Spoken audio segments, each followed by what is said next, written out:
Man, oh man, struggle is real. If I'm coming in clear, throw a seven in the chat. If I'm coming in clear, throw a seven in the chat. All praise, honor, glory to the Most High. If I'm coming in, let me know, because I'm having trouble right now. Wait, Shalak, you already know. You said, hey, the word's still gonna come out either. Definitely was in a battle. Definitely was in a battle, man. Satan was definitely trying not to get this thing going, man. I couldn't get this mic going. I couldn't get the camera on. I couldn't get nothing going for a hot minute, man. But nonetheless, we still here. All praise, honor, glory to the Most High, as usual. You know, 2 Corinthians 13. Let's go there real quick. As usual, man. The enemy is always trying to stand in the way, trying to frustrate the grace, trying to stop the work, trying to stop any momentum. But to no avail. To no avail. Right. Now, if I could only get this damn mouse to work too, I'd really be in business. Come on now. All right, forget it, man. We're going all hands on. Right. Scriptures tell us in 2 Corinthians 13 and 8, for we can do nothing against the truth, but for the truth. All praise to the Most High for that. All praise to the Most High for that, because for sure, stumbling blocks have been on deck trying to get this live going tonight. But it's all good, man. How's everybody doing? If you're doing well, man, throw a seven in the chat. I know y'all can hear me. All praises. Everybody that's stuck with me, everybody that's here. Salute to y'all, man. Shabbat shalom to my brothers up in the Northwest. Shalom to y'all. Use y'all Malachi Shalak. Shalom to you. Hashemat. Shalom to you, my sister. The house of Byron. Shalom to you. Koav in the house. Ashar in the house. Shalom, shalom. Quab in the house. Shalom. Yeah. The old faithful's in the house. All praises. Right. Anybody else that joins us as the evening goes on, welcome. Welcome, welcome. Make yourself comfortable. Wipe your feet when you come on in. Make sure you hit that like button. Let's get some motion going. All right. If not, if I see you in the morning, I'll see you in the morning. Shabbat shalom to you then. If I see you later on after that, peace and welcome. But you know what it is. DSTN. Don't shoot the messenger. If you've been around, you know what I've been putting down. If not, don't get too close because you might get shot. No music, no intro. Too much going on beforehand trying to get this thing going, but it's all good. Right. Shalom, Elder. We're going to get to it, man. Hey, breadlines, economic turmoil, wars, infighting. America is done. It's over with. You know, right now, America is like at a standing 8 count. You know, in boxing, somebody gets rocked, boop, boop, boop, boop, and they get to wobbling, and the ref says, hold on, standing 8. And he may say, no, I'm fine, I'm fine, I'm fine. The ref said, no, no, no. You're wobbly, man. You're looking over here. You're supposed to be looking at me. I'm telling you, man, where's my hand at? How many fingers I got up? He's got up 2. He says it's 3, but he says he's fine. Lip busted. He's slurring. And the ref says, can you go? Let me give you standing 8. 1, 2, 3, 4, 5, 6, 7, 8. You good? He said, yeah, I'm good. Wipe the gloves off. Let's go. America's damn near at a standing 8 right now. One thing we will say is breaking news. Breaking news. Before we get there, before we even go there, let's just go ahead on and get a couple of scriptures to set the tone. Set the tone. Feel me? Is my screen sharing? Yeah. Okay. Let's get back over here.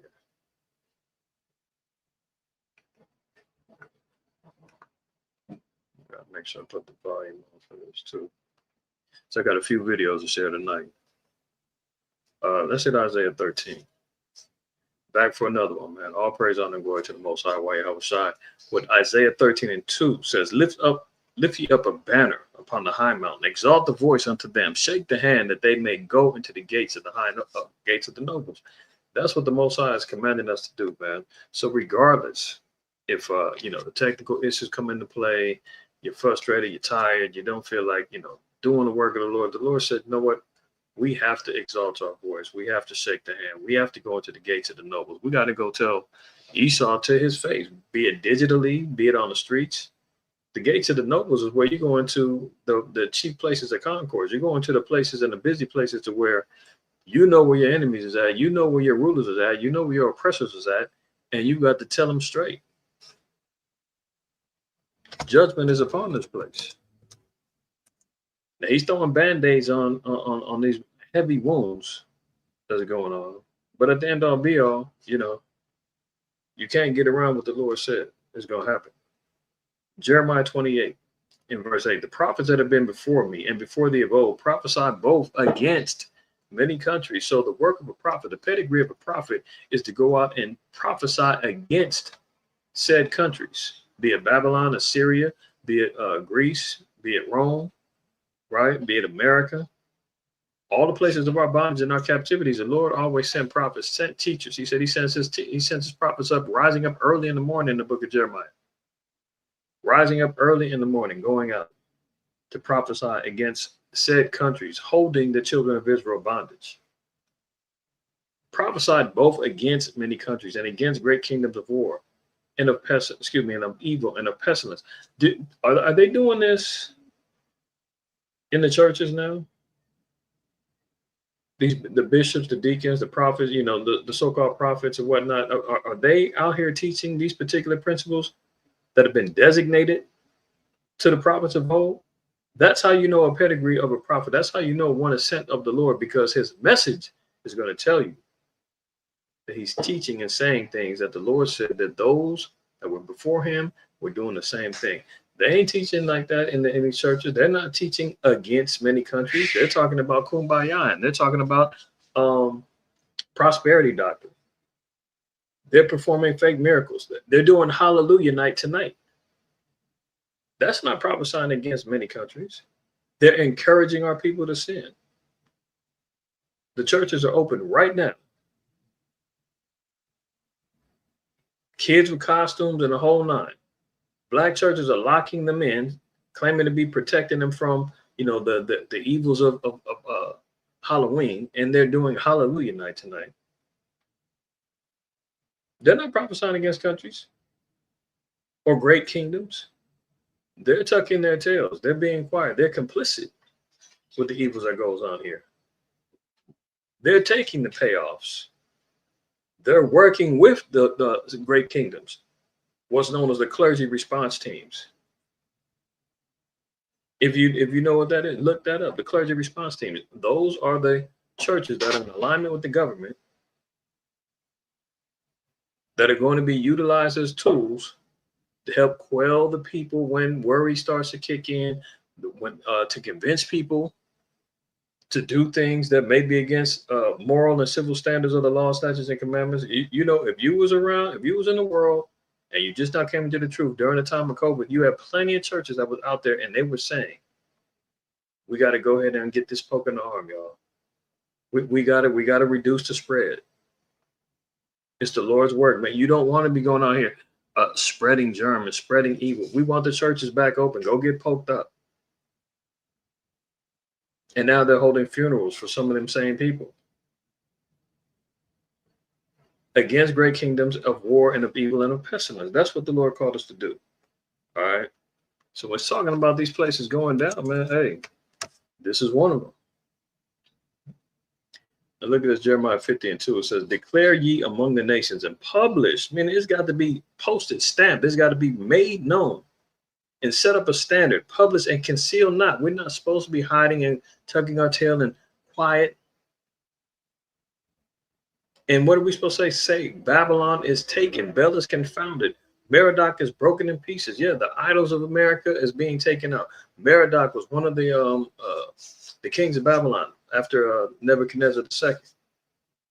He's broken in pieces. So imagine who's sitting in those seats right now. Evil Merodach is like Trump right now. He's broken in pieces. He's all over the place. He's a hypocrite.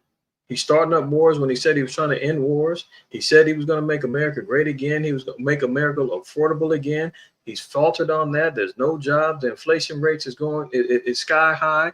Government shut down. Food lines is all over the damn place. Repossessions is at an all-time high. Foreclosures is up. He's broken in pieces. Lying through his teeth about everything. Her idols are confounded, her images are broken in pieces. Right? So this is ancient Babylon, but this is a prophetic scripture. This is all prophecy, because when you go down and you finish reading on this, and I've covered Jeremiah 50 before, it tells you how this place is going to be destroyed. Nations are going to rise up against it. It's going to be burnt with heat and the whole nine. If you know about ancient Babylon didn't falter through war. They relatively handed the kingdom over to the Persians and the Medes. They were completely confounded, and they had no answer for the invasion and the incoming king, Darius, to take down the Babylonians. So this couldn't be talking about ancient Babylon and its fall. It's talking about the future Babylon, the same one in Revelation 18, which says Babylon is fallen. Remember that? These chapters mirror each other, right? Nobody when they read Revelation say that was ancient Babylon. No. Everybody knows that this was a prophecy. This was a revelation that was given to John. Babylon had been fell centuries before. Why would he be getting another revelation saying, hey, Babylon, you know that one that already fell is going to fall again? Oh, but it's not the same Babylon. It's one coming in the spirit of Babylon, one that was birthed out of Babylon. That's why it's called the daughter of Babylon. Revelation 18:2 says, and he cried mightily with a strong voice, saying, Babylon the great is fallen, and has become the habitation of devils, and the hold of every foul spirit, and the cage of every unclean and hateful bird. You want to find wickedness, you want to find foul spirits, it's right here.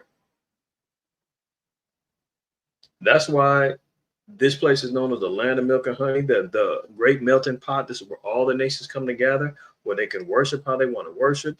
They can have idols. They can commit fornication. They can be sodomites. They can get transmissions changed out and become whole new beings.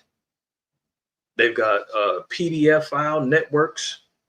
If you got a fetish for the little ones, it's all here. You can eat all manners of abominations. You can have everything from shrimp, crab, lobster, alligator, turtle soup. You can have any manner of bird that you want, possum. You can eat anything you want here. Anything goes. That's why the Lord said, man, this place has got to get shut down. Got to get shut down. Jeremiah 51. Let's read verse 58. We're just jumping around a little bit, moving in the spirit. Look at this. Thus saith Yahweh of hosts, the broad walls of Babylon shall be utterly broken, and her high gates shall be burned with fire, and the people shall labor in vain, and the folk in the fire, and they shall be weary. Yeah, this place, America, is going to be destroyed. Let me see if I can find a quick little historical reference regarding that.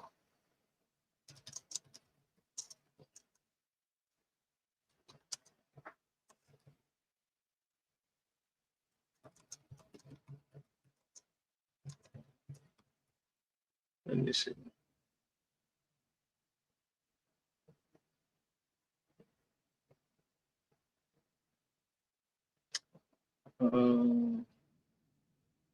Let's see what this one says.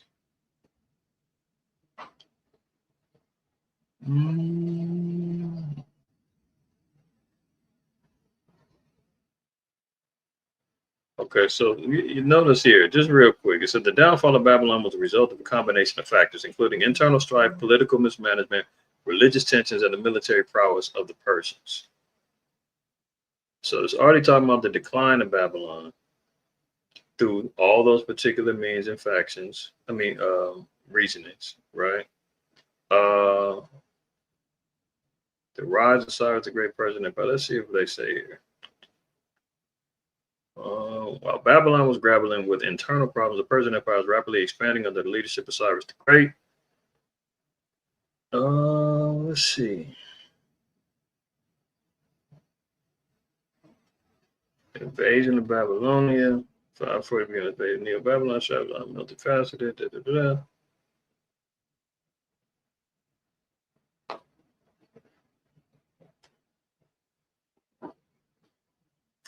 Okay, so in October 539 BC, Cyrus's forces engaged the Babylonians in the Battle of Opis, a decisive confrontation that took over near the city of Opis on the Tigris River. The Persian army, led by General Gobryas, defeated the Babylonian forces, opening the way for Cyrus to march on Babylon itself. After the battle, the Persians continued their advance, encountering little resistance as they moved through the Babylonian territory. Took one war, little resistance, the Babylonians gave it up, right? Didn't take no big fires and multiple people dying and a whole no. They got hit up in one war and they said, all right, that's it. We're already in utter turmoil internally. We don't have a leg to stand on. We can't organize. It's over with. Sound familiar? America's in the same type of position. You've got top generals quitting on this place. FBI under scrutiny because of all of its folly. You know, we already know what's going on with the economy. The battle between the red and the blue is leading to more internal strife, just like Al-Assad said. If a kingdom be divided against itself, it can't stand. Right? So this is what we're dealing with. These are all the evidences that we know that America has an ultimate end. And you can see it. There's multiple people that's online talking about that now. Various historians, various scholars are all saying it. And I'm talking about like economic scholars, scholars of military scholars. They're all saying, hey, America's pretty much finished. It's going down the same pathways as its predecessors. And if those particular kingdoms, i.e. Rome, Greece, if they fail, America's going to fall too. It's going on that same pattern. Let's look at Ecclesiastes 12, 3 and 4.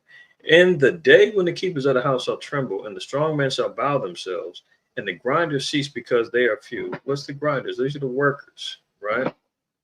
Strong men going to bow down themselves. People are going to be brought to elements of humility now. And the grinders cease because they are few. Yeah, there's fewer workers. What's happening? Layoffs, shutdowns. People are being fired. And those that look out of the windows be darkened, and the door shall be shut in the streets. When the sound of the grinding is low, that means when industry, everything is slowing down.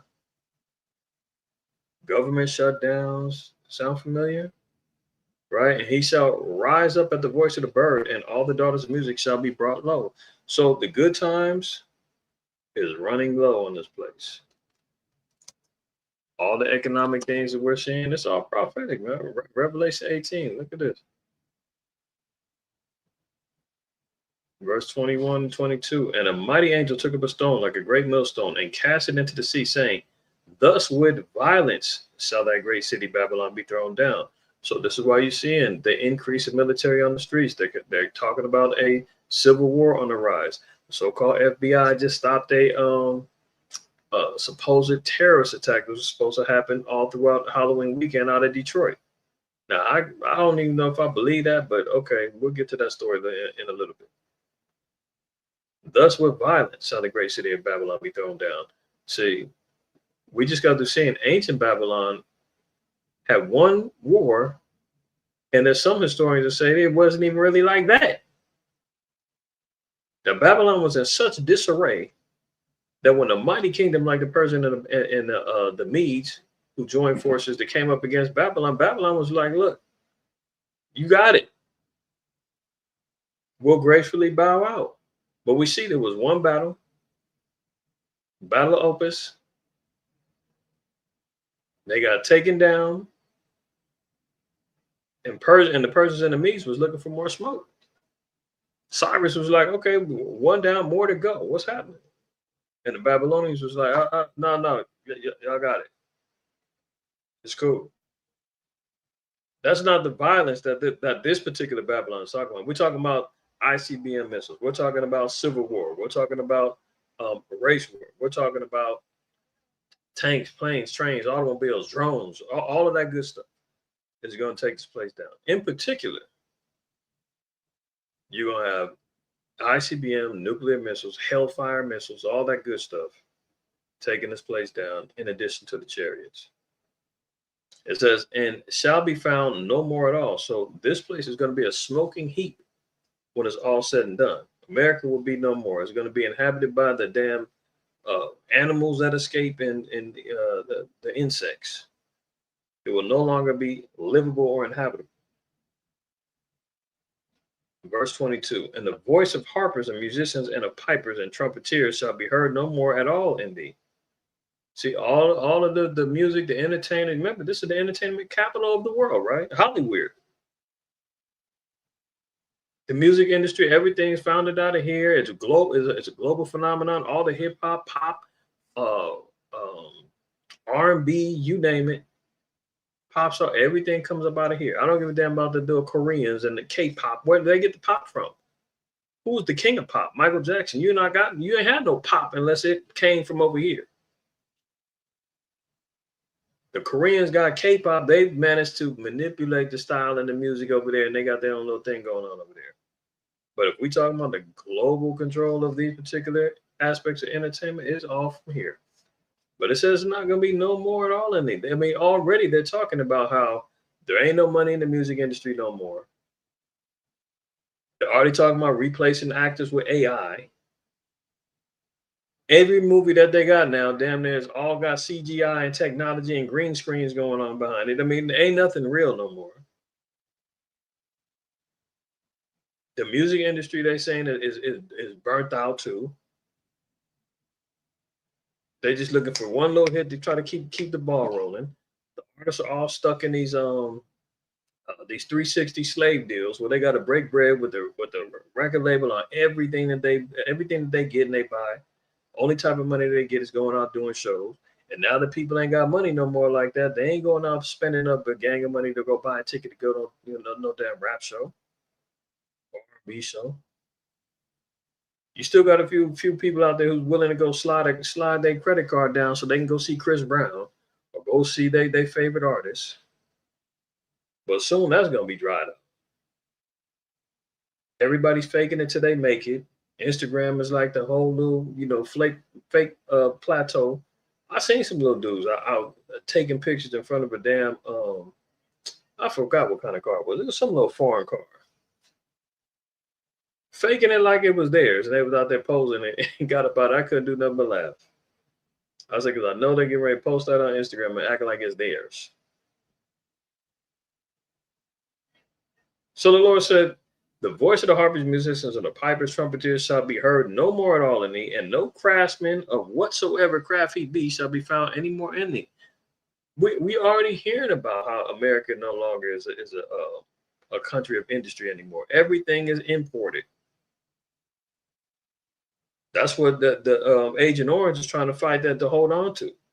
He wants things to be made and manufactured in America again. That's already been a pastime. America's barely manufacturing anything anymore. Everything is exported. I mean, import. They're getting everything via import. That's why he's trying to get money through the tariffs. He's like, well, damn, if we ain't making nothing here no more, we might as well get some bread up off of these people when they send it back, when we buy it off of them. Tax them.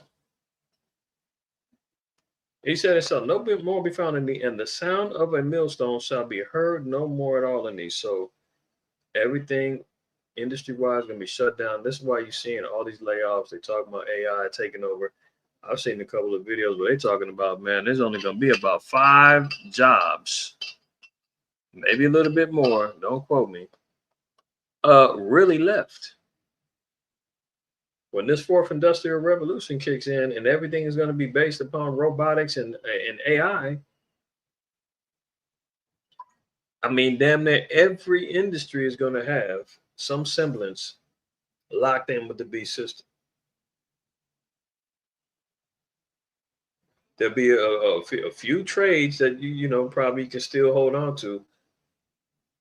electricians, plumbing, roofers, all those type of things for now. But you got to imagine if they can create AI and robotic doctors, they've got AI now conducting medical exams. They've got robots performing surgeries and things like that. If they can replace doctors, you don't think that they can get a damn robot to do your plumbing? Even that's going to be a thing in the past. So this is the sound of Milson, not going to be heard anymore in thee, right? So these are all things that we're seeing taking place in real time, but all of them are in contextually kindred to the downfall of America. Romans 15:4 says, "For whatsoever things were written aforetime were written for our learning." So if we've seen things that were written in the aforetime in the past, the prophecy, excuse me, prophecies that were written aforetime, that's for us to learn by. We'll just read it and be like, "Oh, wow, that's an amazing story. Oh, man, that's too bad. Oh, wow, what happened?" No, you take note of it for learning. Don't they say he that doesn't, know the past is destined to repeat it? Or whatever that quote is. Well, yeah, the scriptures say there's nothing new under the sun. I mean, the Most High laid everything out from the beginning. His work is finished. And he said his judgment is like a ring. So things keep going in cycles. But there is an end. Because 2 Ezra 6 tells us that Esau is the end of the world and Jacob is the beginning of it that followeth it. So there is an end. But right now, we're just going through the motions, as they say. But through those motions, we have to gain learning each time. Every rotation, we're getting more learning. Every rotation, we're getting better in our walk. That's the whole essence of, when we go through our feast season, that's why the Lord said that these are the feasts that are to be held in their seasons.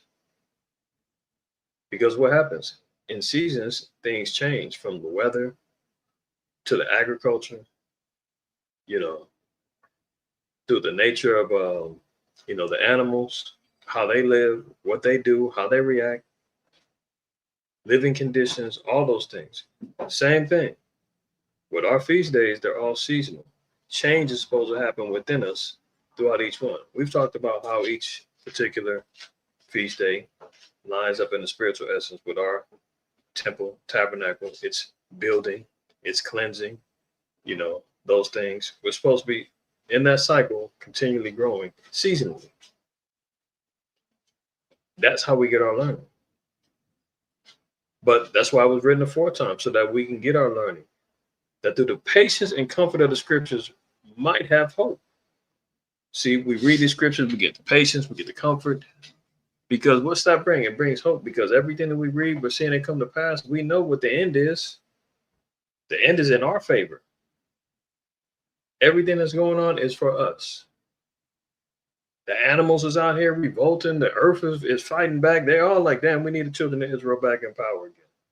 We're sick of this. Dig what I'm saying? So the nations, they're all in the uproar. I guarantee you. We get in control. The scriptures already tell you they're going to be 10 men going to grab the skirt of him that's a Jew in Zechariah the 8th chapter and tells him, we want to go with you. Teach us your ways. We're sick of being oppressed by this damn white man. We're sick of being, under the boot of America. We're sick of having to compromise our morals. We're sick of having to, give our women to them and our men. They're going to be tired of it. And they're going to want to be ruled over in righteousness. That's what they got coming to them. So the things that were written aforetime were for our learning, right? Let me get one more, and then we're going to get to the news of the day. Or the week, I should say. There's been so much going on. So and trust me, if I don't cover something, it's probably because it's just too much. I don't want to overload everybody. But here we go. Acts, the 11th chapter. We're going to read 27, 28. It says, and in these days came prophets from Jerusalem unto Antioch, and there stood up one of them named Agabus, and signified by the Spirit that there should be a great dearth throughout all the world, which came to pass in the days of Claudius Caesar. So even during the time of Acts and during the time of Claudius Caesar, where they're talking, he was talking about a dearth, meaning a famine that was going to hit the world. So during the time of Rome, we're seeing that there was even famines that they were dealing with then. Food shortages, in other words, right? They had a food shortage. There was a famine in Egypt. There was a famine in Judea. There was a general famine throughout the kingdom of Rome under Claudius Caesar because there was people that were economically despaired, didn't have the money, didn't have the money to buy the grain and the crops.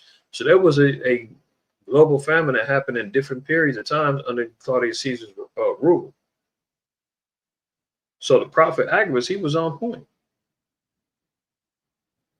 Now, some scholars, they say that we don't find any universal famine under Claudius, that the whole world was. No, what he's acknowledging is that all the world was going to experience famines at some point in time under Claudius Caesar. The known world where the various inhabitants of the Jews were and whatnot under Rome and Egypt and Judea, all experienced famine through economic hardship and poverty, or just generally through the dearth of the land and the grain and the crops out of Egypt and Judea. Yeah, it was all bad. So if the things that were done aforetime before our learning, we're hearing and knowing that Rome experienced famines, you don't think the spawn of Rome was going to have the same things? The Lord said that it happened back then. The things that were done aforetime before our learning, what happened back then? Oh, there was a famine in Rome. Oh, America's birth out of Rome. America's an emulation of Rome. Think it's going to be a famine here? Damn right. Like I said last week, who would have thunk it, as they say, that you would be seeing third world country conditions in America where they're having bread lines, right? Let me get my PowerPoint up. Well, they're having, bread lines. People are unsure where their next meal is coming from. This was the place of prosperity. This is the place where everybody was seeking to come to. That you was going to get everything and anything that you needed here. All opportunities was available to you. Don't they always say that?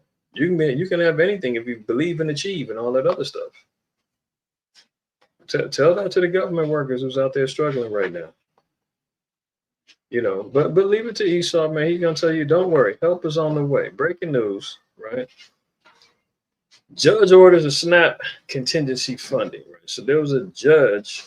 They were already appealing the government shutdown to say, man, you can't stop the SNAP benefits, man. So they put it through the Supreme Court, the federal court, and they were waiting for the final vote for this judge. She just came through and said, break open the bank, man. Y'all got some money. There's contingency spending money available. There's emergency funding available. Give it to the SNAP payment. So, starting tomorrow, them payments wasn't going to come through. So that's why I said last week, who knows what they're going to do? Either the shutdown's going to end and they're going to give them, call off the dogs and feed the zombies, or they're just going to go ahead and let all hell break loose. But let's look at this video, right? And we're just going to see what they say. Go to a website you love. Because with Wix. It's where your words. Light at the end of the tunnel. Very Breaking news at this hour, two federal judges have ruled that the Trump administration must continue SNAP funding as the government shutdown pushes on. This comes one day before the program. So they are saying the shutdown is not stopped. It's already, they say the second longest government shutdown in history. I think it's getting ready to pass that because we're there at day 30. You're ready to go to day 31. I think the one prior to this was like a month and some change, a little more than a month. So and no sign of the end coming. You seen already last week the government workers they're not getting their paychecks. The military's not getting paid now. All these government workers ain't getting paid. But you know who's getting paid? The legislators, the senators, all of them. They getting their money. I think Aladar sent me a video. It was a brother, and he was saying, if the government shut down, why the hell are they still taking my taxes? who's working to take my taxes? Which was a good point, because if nobody's supposed to be, if the government's supposed to be shut down, but they're still managing to siphon off money from our checks, everything should be shut down. But again, the senators, the congressmen, they're getting their money. But all the rest of the blue collar workers and everybody getting dirt under their nails ain't getting their money. We're set to run out of money, potentially leaving millions of Americans food insecure. KTLA 5's Corrine Richter live now in Hollywood with the latest. Corrine? Well, this ruling by those two federal judges will have a huge impact on the current situation. We've spoken to executives at several local food banks, and they tell us, well, they're concerned. They don't know how long this government shutdown will go, and they want to make sure they have enough food to feed everyone. Well, right now we are inside Project Angel Food's operation here in Hollywood, their kitchen and food production center. My bad, Joe. I gotta mute my mic so that you don't hear that echo.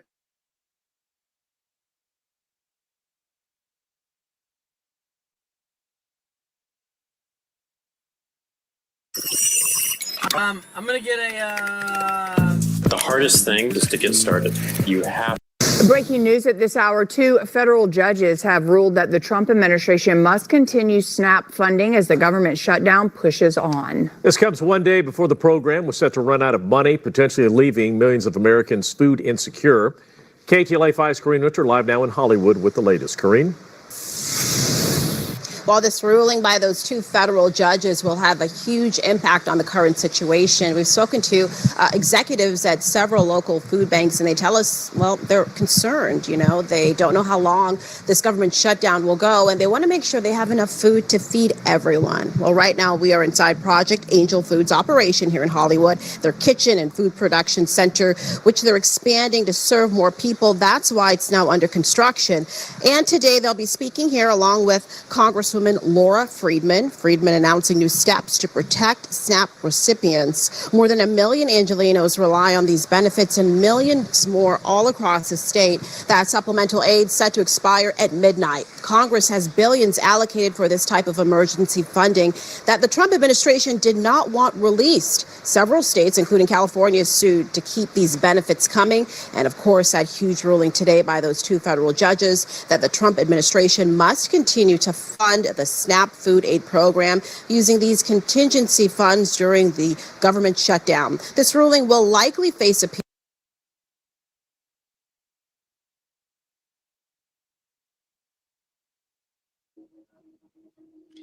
Now, they say that this particular funding is all based upon if there's a emergency, like a natural disaster, such something like that, and they have $5 billion to put in on the SNAP cards and the EBT. Now, here's the problem. They say that the monthly budget for SNAP is like $8 to $9 billion a month. So they only got $5 billion. They got $5 billion. So there's going to be rations that get put on them cards, and they're going to drain that out real fast. So it's not they got a contingency plan to get the funding back, and everybody's going to get their SNAP benefits, and all happy days is here. Again, you can call off the zombie raids if they ever decide to do that. No. Trump and them didn't want to break bread on that, but at the end all be all, they said, well, man, go ahead and take that $5 billion, spend it. It's not enough, but we're just gonna have to deal with it. So, let's not get caught in see, we knew it. Our TikTok videos worked. We're getting our money. No, you're gonna get bread in the circuses. You're gonna get a little change. Look, Sirach 13. And if he have needed thee, he'll deceive thee and smile upon thee and put thee in hope. He'll speak thee fair and say, what wantest thou? Food insecurity. We can't allow these people to go hungry. We got to give them their food, give them their money. He's playing games. Like, I mean, you know, it is what it is. For those that really need it, the mothers out there, the children and the babies that need that. I mean, hey, Most High came through, all praises. But the point of the matter is I don't want our people to be sitting back being deceived, thinking that America's gonna always be there to bail you out. That's what got you on them particular assistance programs. Unless you're disabled, unless you know you're widowed and you got multiple kids, you can't afford child care, and this is what you need. I know circumstances arise. I get it. I'm not disparaging though. We know who's out there finessing and gaming the system. We know who's out there being lazy and not trying to take care of their responsibilities. You know, got the pacifier of America stuck in their mouth. We know the ones who sitting back praising and worshiping Egypt. Like Isaiah 30 says, woe to them to go down to Egypt for help. You know, those are the ones who I'm talking about. Like, hey man, get up off your two butt cheeks, man, and make something happen. Because as long as you sit back and you thinking that white zaddy's gonna take care of you, and you're gonna keep getting pimped out, you're gonna get left hanging. Because look, he said he's gonna speak thee fair. What one is thou? Oh, you hungry? Yeah. Guess what? We got a little private stash. What you know? They said that this was been sitting back and being under deliberation for a hot minute, but most people didn't even know that they had this little spare $5 billion in the stash.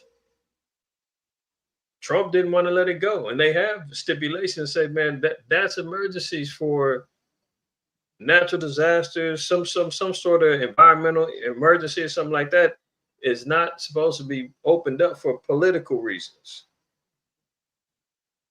But the judge overruled it and said, look, we got people starving, give them that money. So again, it's $5 billion. The monthly budget is $8 to $9 billion monthly. So they're not even going to reach what they normally get a month. So they're going to get a little change this month just to, you know, in the next maybe week or two, you'll get a little bit of money. And hopefully our people ain't out there breaking their cards down every month and just expecting to get that RIA. I believe the money rolls over. So, you know, hopefully, you know, you have some money still left on your card, you rolling it over, you're gonna get some more change. Good. But look at this, verse 7. And he shall same thee by his meats until he have drawn thee dry, twice or thrice. And at the last he laughed thee to scorn afterward. When he seeth thee, he will forsake thee and shake his head at thee. You're gonna say, that's what you get, man. You keep trusting me, I'm gonna keep burning you. He's looking to collapse and destroy this place, man. He's looking to end this whole thing off. That's what it's about. He wants the chaos. He wants hell to break loose so that he can introduce the new world. I need a new system. You're gonna beg for it. We're gonna beg for it because he's gonna unleash all hell in this place. Problem, reaction, solution. Y'all know the formula. Let's continue.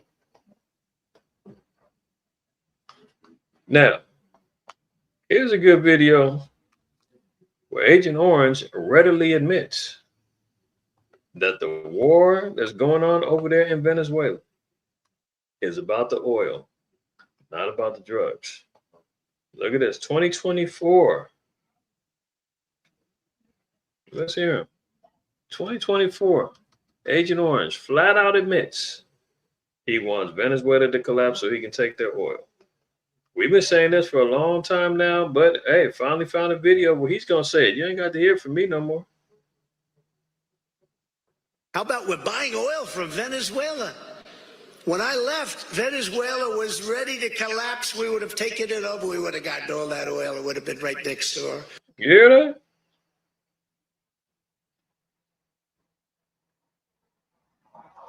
They got them coveting fields. Isn't that what it's saying in Micah 2? They covered fields. They taken by violence. How about we're buying oil from Venezuela? When I left, Venezuela was ready to collapse. We would have taken it over. We would have gotten all that oil. It would have been right next door. How about we're buying oil from Venezuela? When I left, Venezuela was ready to collapse. We would have taken it over. We would have gotten all that oil. It would have been right next door. How about we're buying? But there you go. Straight from the lips of the serpent himself, right? So, lest there be anybody who thinks that this is about drugs and fentanyl and him being the good Samaritan and trying to take over the new drug wars, let's knock it off. He's been coveting that oil for years. All right. So now let's go. The U.S. warships off Venezuela aren't there to fight drugs. No kidding. We just heard him say that, right? Now we got an article, a second witness that's going to compound what he's already said. The U.S. says it is fighting drugs, but its warships off Venezuela tell another story about power, control, and regime change. Yeah, so tell us something we don't know, man. You saying the quiet part out loud. 10,000 soldiers on board, 10 U.S. Warships, including a nuclear sub, several destroyers, and a missile cruiser patrol the southern Caribbean in what is the largest U.S. military buildup on the region in decades. At least 7 boats allegedly transporting drugs have been bombed, resulting in the extrajudicial killing of more than 32 people. And now the U.S. administration is threatening Venezuela with direct military action. Oh, we would have got all that oil. Remember that? So we know what that's about. I'm not going to finish this. Y'all know what it is. Let's continue. Venezuela claims the capture of a CIA group accused of the U.S. of plotting a false flag attack. Oh, false flag. Didn't we talk about another Gulf of Tonkin situation? We talked about that. Go back and check it out on your own regarding what started and what got the Vietnam War started off, the Gulf of Tonkin incident, where the U.S. lied and said that they were fired on by a Vietnamese boat. And in retaliation, they had to go back and light up the gooks, as they called them. Meanwhile, America was in unrestricted, they was in restricted waters, being nosy the whole time, violating their the military space that they was allowed to be in. Now here they go again, violating the space in the Caribbean, rolling up on Venezuela, dropping all kind of damn bombs on every little fish boat they can find. And now Venezuela's got evidence where they captured some CIA operatives operating inside, getting ready to have a false flag attack happen on American troops. And then they're going to say that it was the Venezuelans that did it so they can get an all-out war jumping off. Look at Nicolas Maduro. Regime said Sunday Venezuela has captured a group of alleged mercenaries with ties to the U.S. Central Intelligence Agency. They're always at the helm of regime change and lies and propaganda and the whole line. The CIA is always at the helm, and accused Washington and Trinidad and Tobago. That's why they had them 2 Trinidadians the 2 Trini cats, man, that got lit up in them boats a week and a half ago. So now it says, and they were accused Washington and Trinidad and Tobago of coordinating military exercises intended to provoke an armed confrontation in the Caribbean. In a statement released by President Delcy Rodriguez, the socialist government said the arrest revealed what it described as a, quote, false flag operation. Caught them right before they were getting ready to do it. Planned from waters bordering Trinidad and Tobago or from Trinidadian or Venezuelan territory to generate a full-scale military confrontation against Venezuela. Oh, man. Isn't that what we said they were going to try to do? And lo and behold, there you go. There you go. Look at it. Oh, look at the arrogancy, man, of the small hats, AstroTurf GMO frauds. Israel, remember we seen what was going on with the ceasefire. It lasted less than 7 days. They was already lighting each other up back and forth, smiting one another. Right. Now Israel says the ceasefire is back on after they killed another 100 of the Gazans and the Palestinians. It's almost like, man, they are bullying them so hard that if they say anything, do anything, It's not over until they say it's over. You understand? This is why the Most High said that he's going to have enmity with Amalek forever, because these people have no sense of peace, mercy. They have no sense of well-being for others, so forth and so on. Like, how the hell are you going to light up 100 of my people and then say, hey, ceasefire's back on now. Don't retaliate. If you do, we'll light you up again. Like the Gazans and the Palestinians just going to have to sit back and say, oh, damn, okay, we got to take that 100 on the chin. Women, children, etc., all getting lit up. And they got to sit back and be quiet about it. This is why we know that there's not going to be any peace to the wicked. Because they do this type of stuff, and then they sit back and expect the nations to sit back and be quiet. No, that's not going to work. That President Donald Trump voiced support for Israel's actions after the U.S. ally carried out strikes across the enclave and traded accusations of truce violations with Hamas. So the chump bows down to the synagogue of Satan, the small-head AstroTurf community over there. And now he says that's okay. Go ahead. So imagine that going on, and you expecting them to say, yeah, peace is fine now. Okay, ceasefire back on. We got our get back. 100 of y'all gone. And remember, the ceasefire was like 2 weeks ago. So in 2 weeks, 100 Palestinians have been killed. And then they say, okay, we can calm down. The only thing we hear on record is them saying 2 IDF soldiers got killed. And who knows if that's true. So that's on the war front. Let's continue. Putin tests an unstoppable underwater weapon that can cause radioactive tsunamis.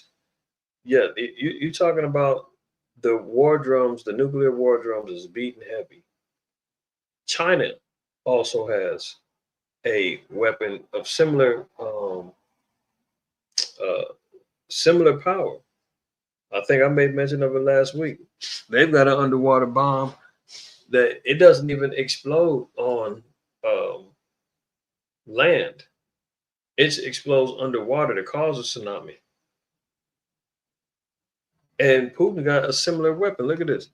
Vladimir Putin said that Russia has tested the Poseidon, a nuclear torpedo that his propagandists claim could drown Britain under a 1,600-foot wave of radioactive seawater. Russia began producing the first warheads for the doomsday weapon in 2023, warning its enemies that they are practically indestructible. Now, this is important because, look, the radioactive seawater, just remember what happened back in, what was it, what was Fukushima in Japan? Was it 2009, 2010 maybe?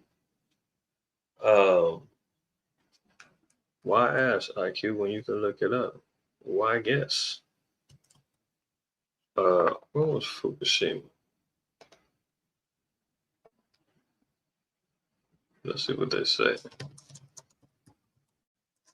When was the Fukushima disaster? March 11, 2011. I said 2009, 2010. 2011, right? And if you remember this thing, man, that nuclear fallout that went into the water made the water so radioactive. U.S. sailors that was miles away from the reactor got cancer. Look at this.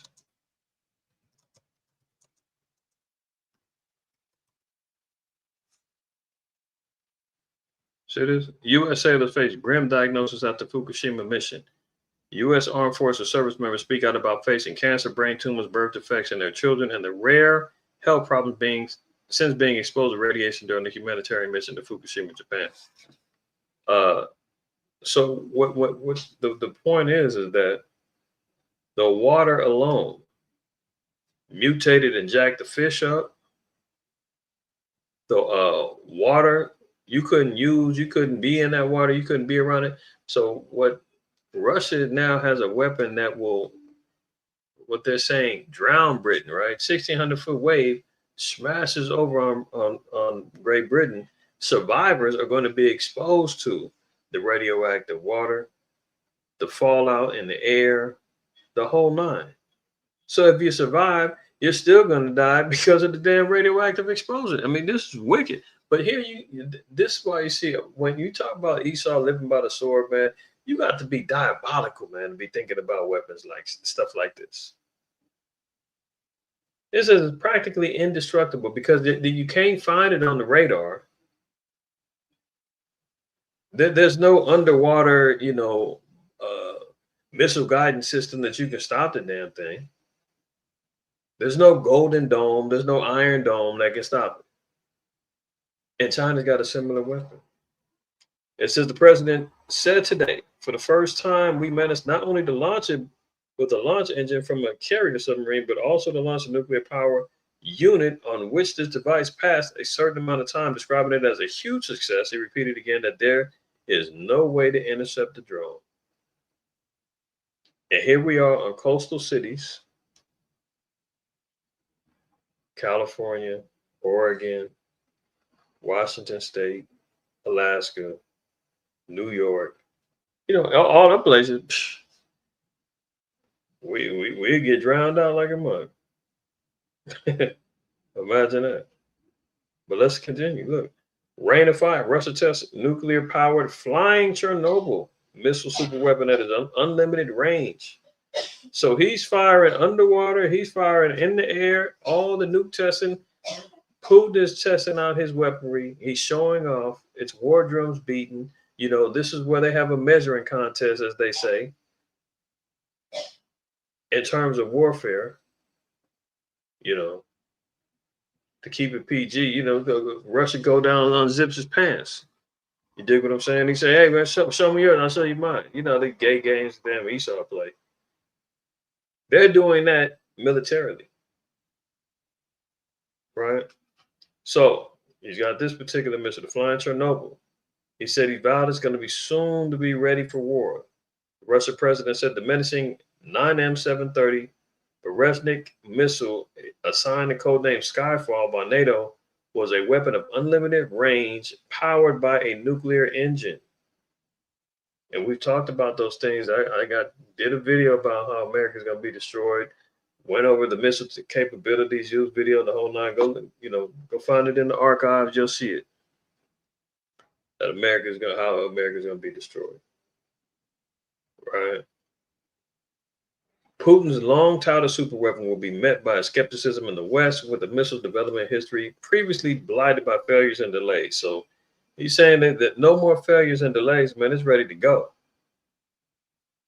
Right? And why they call it flying Chernobyl? Well, look up Chernobyl. Find out what happened to them in the 80s, where they had a nuclear accident, man, and left that place a wasteland.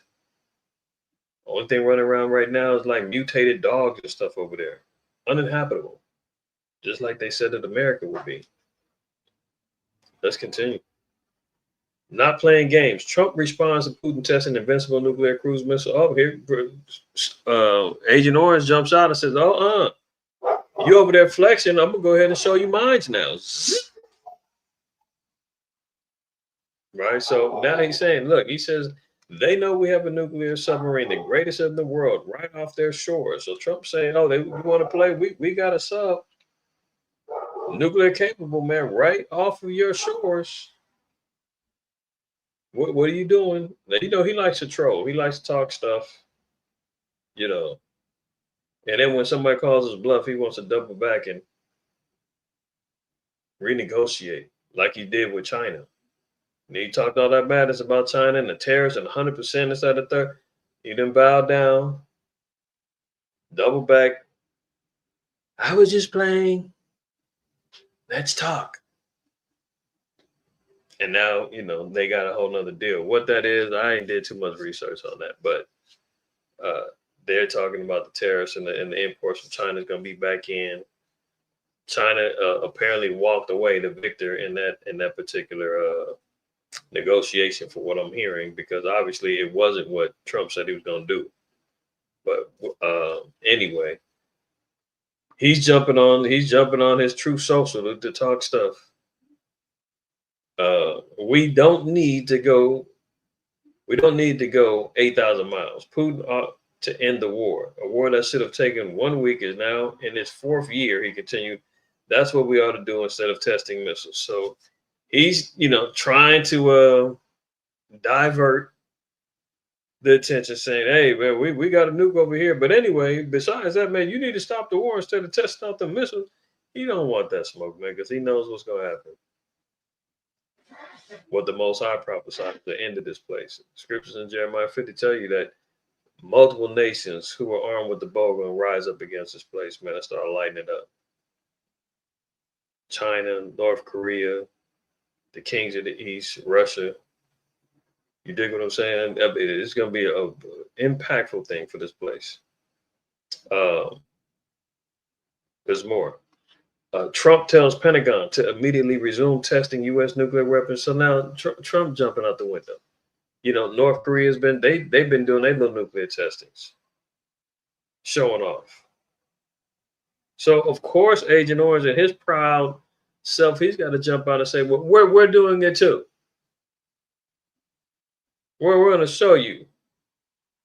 U.S. President Donald Trump ordered the U.S. military on Thursday to immediately resume testing nuclear weapons after a gap of 33 years, minutes before beginning a meeting with Chinese President Xi Jinping.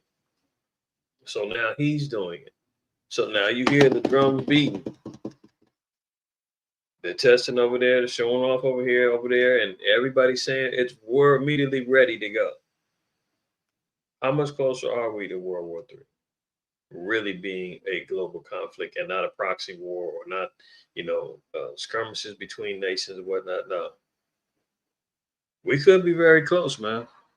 Keep your eyes peeled, like Christ said, man. Watch and pray, but you know not when the day will come. Hezbollah is rearming, putting a ceasefire at risk. So that's why I said, the small hats, the GMO astroturf mutants over there, they go and kill 100 and then say, okay, ceasefire back on. Ali oxen for your tag. No, you can't tag me back. No touchbacks. Like that's the type of games they play. Remember doing that as a kid? You go and playing freeze tag and all the other stuff. You say, man, you can't touch me back after I've been froze, man. You can't do it. No touchbacks. That's the type of stuff they over there doing. But I told you, man, that the air, Iran's not playing that. They're rearming. And it says now Israel's getting a little nervous, saying, oh, we might have to go bomb Iran again. Because that's where Hezbollah is coming out of. Hezbollah is backing up Hamas. But Hezbollah's foundation backing is coming through Iran. So now they're saying, Israel's a little nervous, like, hey, do we got to go hit them too? America, are you ready? And the Trump is like, man, I'm trying to get access to this money again. I'm trying to get the government back up. I'm over here helping here, there, and everywhere. I'm spread thin. Can't do it right now. You need to peace up until I can regroup. There's more. We're talking about wars and rumors of wars. Sudan militia armed with drones hunts down black population of Darfur. So, over there in the land of Ham, man, the Hamites is over there going at it. And you've got a Muslim or Arab-led resistance group fighting a civil war. They've been fighting a civil war over there in Sudan for a hot minute. But they're at the point now, man, where they over there just slaughtering cats by the thousands and going live on TikTok over there in the Sudan. See, we focusing on, we hear about, what's going on over here with Ukraine and Russia. We hear about what's going on over here with, the Palestinians and the Israelis. We see the skirmish that jumped off between Pakistan and India. We see these things jumping off, right? But the Hamites always get forgotten about, man. They be going to war all the time over there. But this has been going on for a hot minute. And now it's getting even more publicity, man, because these Arabs, man, they over there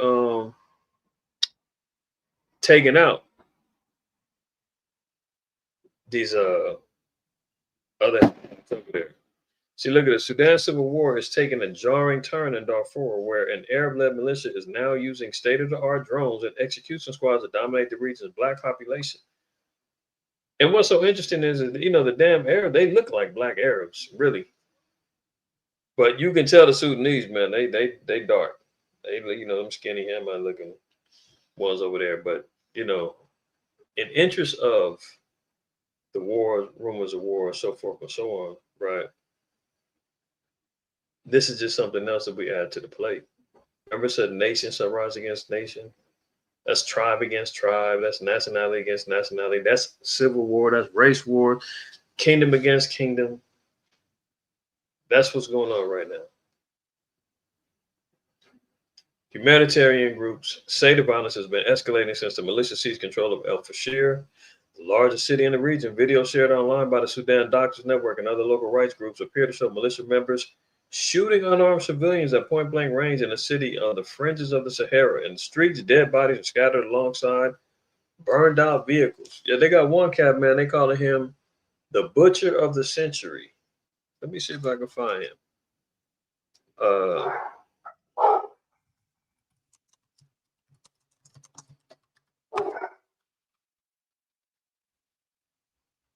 Where they? Yeah, this guy right here. Oh, come on. Here goes some of the. See, these are the same ones. See, that's why that article is kind of misleading, because these are the rebels, right? But they're Muslims. But remember, they said that they're going around hunting the black population. These are niggas. Bottom line, we talking about they hunt down the black. I guess they're hunting down the darker ones. But they look, looking like black Muslims. But let me find a guy that they were really looking for. Hopefully this ain't no hole. That's the guy right there. From TikTok to tragedy, a chilling reality unfolds in Sudan. In the heart of Sudan, a man known as Abu Lulu, or Brigadier General Al-Fateh Abdullah Idris, is now infamous as the Butcher of the Century. His chilling TikTok videos boast of executing over 2,000 unarmed men. These aren't just numbers. They represent a catastrophic human tragedy unfolding in the city of El Fasher. The group he leads, the Rapid Support Forces, captured El Fasher, igniting a 48-hour massacre that claimed the lives of over 2,000 civilians, women, children, and the elderly among them.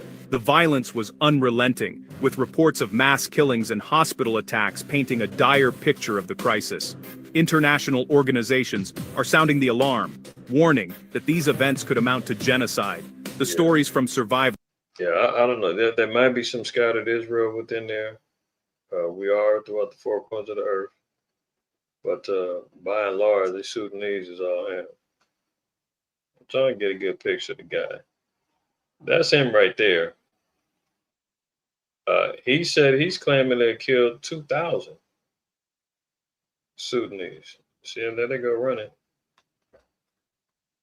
Yeah, here you go, right here.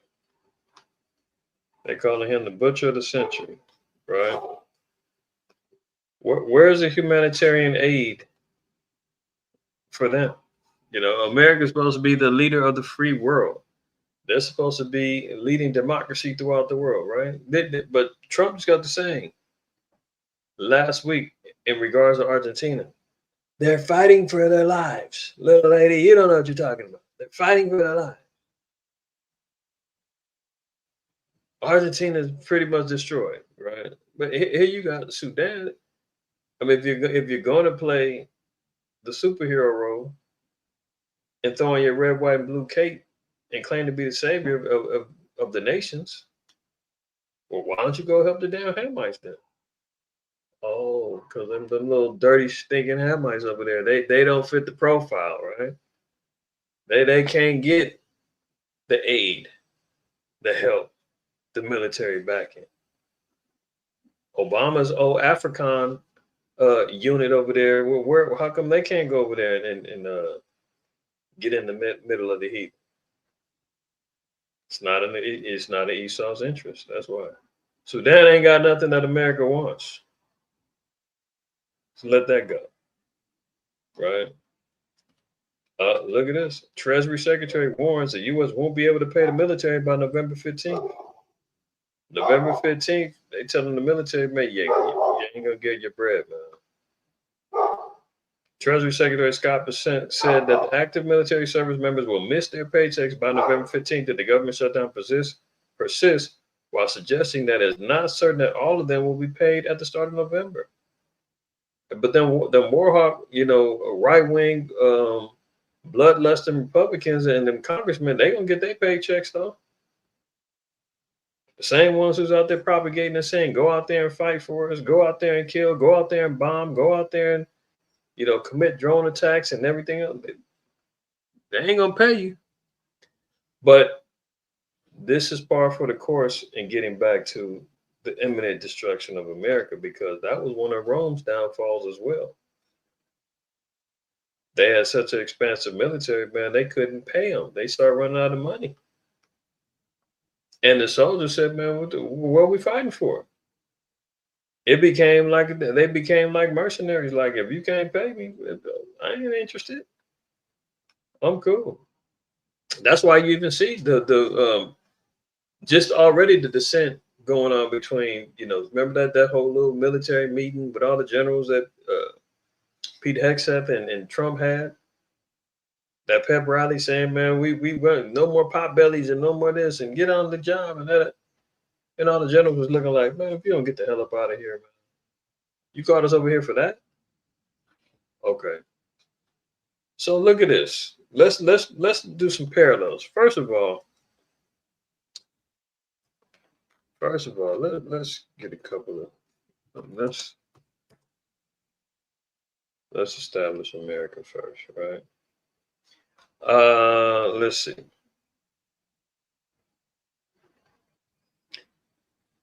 Let's get to I don't want to go through this whole thing. I do have a Daniel 7 breakdown. Please go watch it, because I'm just going to breeze through this. I'm not going into major details. But I want to establish that this is America that came from Rome. Rome is the fourth beast that's described in Daniel the 7th chapter and 2nd Ezra the 11th and 12th chapter. Right? Daniel didn't receive the whole vision. I think Isaiah 34 tells us that. And 1 Corinthians also tells us that we know in part, prophesy in part. Daniel didn't get the whole vision. The complete vision was shared with Ezra. And Ezra gave the vision that it was an eagle. All the other visions of the beast, Daniel was able to see.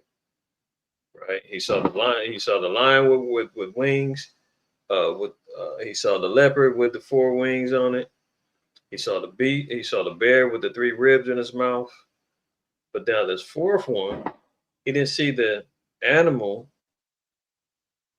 but he saw the rest of the characteristics. So let's look at it. Daniel 7 and 7 says that after this, I saw in the night visions, and behold, the 4th beast, dreadful and terrible and strong exceedingly. And it had great iron teeth. So speaking about the military might and the power that Rome came with, they were actually even more inventive using iron for weapons. They had, they was using cleats. They upgraded with the shields. They upgraded with the swords, the catapults, and all different kind of weapons. They were very strong with their warfare and their tactics. They raised the level of technology when it came down to warfare. But it's also showing that they were very strong. They had military might, expansive military that was able to take down the Greeks. And now they ruled with an iron fist, as they say. It devoured and brake in pieces and stamped the residue with the feet of it. And it was diverse from all the beasts that were before it, and it had 10 horns. So when it says it's diverse from all the others, it had a different economic structure. It had a different political structure and how it was set up, right? They had what was called a triumvirate. They had 3 military rulers beforehand, before they ended up just having, when they had the Senate and all that. Remember, prior to that, all the other kingdoms were operating off of kings or emperors. Rome came in and said, no, we're going to have a we're going to have a governmental structure that's going to have the Senate. They're going to have different elements from political influences that would establish the laws and things of that nature. So it was diverse from all the other beasts before, because not only did they have the military backing, but they had a different political structure that they came into play with. Okay. Now, verse 8, it says, and I considered the horns, and behold, there came up among them another little horn. A little horn that's coming up out of this fourth beast is America. That's the little horn that's coming out of this fourth beast, before whom there were three of the first horns plucked up by the roots. Those three horns were Britain, France, and Spain. That's how did America get its establishment? They had to go to war. Britain, Spain, France, through the Louisiana Purchase and the buying of the lands and things of that nature. That's how they took down those other three. They got plucked up by the roots. And behold, in this horn were eyes like the eyes of a man, and mouth speaking great things. So, through this, he lays down the law, says, in God we trust. He's ruling in the rulership of a man that's got a God complex. This is all via the so-called white man. Okay. So this is where America comes out of. Let's also look at Revelation 17, because this also mirrors. I don't know if we got a. I don't know if I did anything. We got anything on? We might. I know I've covered elements and aspects of Revelation 17. I don't know if I did the whole chapter before. If I haven't, I'll do one in the future. But anyway, getting down to Revelation 17, we see here the mother of harlots is America, right? I think most of us understand that and know that. It's riding on this beast. The beast is, the beast system or whatnot. It's got 10 horns, 7 heads. This is all metaphorical regarding the EU, or what's also known as the European Economic Community, and also NATO. This is all the conglomerate of the so-called white man's power structure, right? So I'm just going to read verse 10 and 11. And we'll just get right to it. So actually, let's start with verse 9. It says, and here is the mind which have wisdom. The 7 heads are 7 mountains on which the women sitteth. The mountains representing the kingdoms, right? Those 7 kingdoms that the so-called white man is ruled under is under the Greeks, Rome, Spain, France, Germany, Russia, Great Britain, and the last is America. You say, well, IQ, that's 8. Okay, hold on. Pay attention.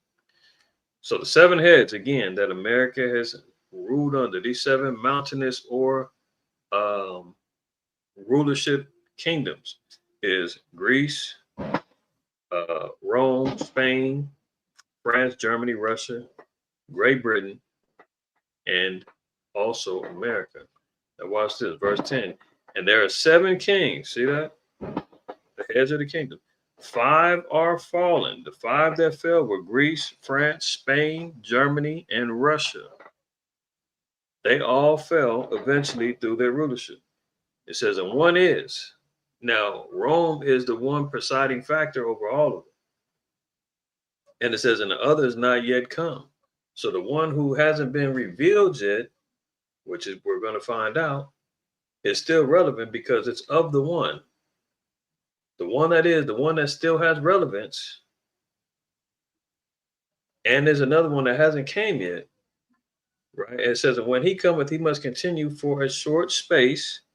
So Great Britain comes into play. They rule for a short space, because what ends up happening here, you had the Battle for Independence, 1776. America had to go to war with Great Britain. They said it was over tea and the taxes and all that. It was much greater than that. But they ruled for a short space. And it says, and the beast that was and is not, speaking about Great Britain, it says it was and it's not anymore. Even he is of the 8th and is of the 7th. So remember, we just got to read. I said, when I mentioned America, that led to be 8 kingdoms, right? We had 7 and said there was one more. America is, remember, the little horn because it came out of the 7th. It says, even he is the 8th and is of the 7. So we know that America was birthed and came from Great Britain and goes into perdition. Perdition is destruction. So this is how America and all is ruled by this red beast, this red dragon that gave his power. Esau, bottom line, that's his power structure. You got the 10 horns, which represents the EU, right? I've talked about this before. Matter of fact, I did look them up, so I can show y'all real quick. Let's go all the way back to the beginning, 1958. Hopefully y'all can see this. The original 10. Belgium, Germany, France, Italy, Luxembourg, the Netherlands. That's 6. Started in 1958, right? Come on now, what's going on? Let's move this up. Denmark, Ireland, and the UK, that's 9. And then 81, Greece joins. That's the 10, right? Now they've expanded up to, I think, 27. But we're talking about the inception of the power structure of the EU. It wasn't until the 90s until they really had the European Economic Community come into play. They also, I believe, in 40? What was NATO? I can't remember. NATO was in 19. I want to say 49 or something. Don't quote me on it. Y'all can look it up. But NATO is the military arm of the EU, and the EU, or the European Economic Community, the EEC, is the economic arm of this conglomerate of power of the so-called white man. That's the 10 horns. All right. But out of those 7 kingdoms, America comes up out of Great Britain. Was it 48? Okay, count all praises. So this is how we see where America is going. But remember, it says it's of the beast that was and wasn't anymore. So there was one that was left. Rome still had the predominance and still had a relevance at the time, even though the other 5 had fallen. One great kingdom that still always remained in the spirit and through the influence that it had over America and Great Britain was Rome. So if we're looking at what happened to Rome, remember the things that were done aforetime before our learning. How did Rome fall? Well, let's look. Unemployment. What are we hearing echoing in the hallways of America right now? Shutdowns, layoffs, businesses closing, people getting fired, being replaced by AI, robots, a whole 9. Unemployment figures. They just got through lying, talking about they messed up the number. Remember back in June? They said, oh, unemployment is great. And then they came back and said, oops, sorry, we messed those numbers up. Those numbers was way off. And Trump fired the person that, I forgot their name. Trump fired the person that was involved with the statistics, saying that they were trying to set him up and lying about the numbers. Then they come back and they cook in the books and they saying, oh, well, unemployment, the job rates was supposed to be 150 something thousand in August, and it was actually down to it's only 70,000 openings, and it's just been bad ever since. Rome was experiencing the same things during the latter years of the empire. Farming was done on large estates called latifundia, that were owned by wealthy men who used slave labor. A farmer who had to pay workmen could not produce goods as cheaply. So are we seeing issues with the farmers here now? We just seen the farmers over here was complaining that Trump said that they were going to import beef from Argentina. And now the beef and the cow farmers is tripping. The soybean farmers is tripping. Bill Gates buying up all the farmland. Rich guys buying up everything. China's buying up land over here. Very similar. What's happening to the agricultural fields now? ICE is raiding them and people's running up out the fields. They ain't got nobody to work them fields right now. So let's continue. Many farmers cannot compete with these low prices and lost or sold their farms. Yeah, just look up and see how many farmers is out here struggling right now in America. This only undermined the citizen farmer who passed his values to his family, but also filled the cities with unemployed people. At one time, the emperor was importing grain to feed more than 100,000 people in Rome alone. These people were not only a burden, but also had little to do, but caused trouble and contributed to an ever-increasing crime rate. See that?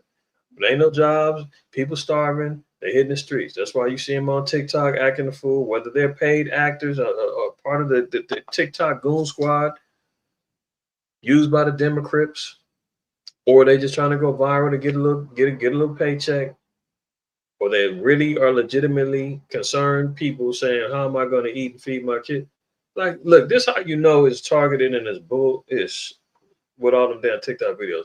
Everybody knows Esau is the greatest recipient of EBT and SNAP in America. The white folks are the one who get it. They on it more than any of us. Black, Hispanic, Native Americans.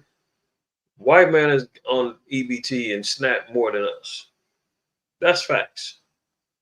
But how come as the niggas is the ones that's always on the damn TV, on your YouTube and TikTok and everything else saying, if I don't get my food, niggas gonna pay. You better give me if I run up on you in the parking lot, you better give me your groceries. Why are they constantly using our people to incite unrest? Because they know Jace is emotional. They know Jace is sheep that will follow. We love mob rule mentality. Everybody gonna go do it. We're gonna go do it. We're easily influenced, right? That's why the Lord called us lost sheep. And you got wolves in sheep clothing that's out there, man, trying to lead our people down a path of destruction. You don't see them poor damn bucktooth and loose tooth Edomites and inbreds out there yelling about where's my benefits? If I don't get my groceries, I'm going hit. They ain't the ones out there doing these damn videos. Somebody is motivating and paying either that or just Jake is out there just trendily doing these trending videos for nothing.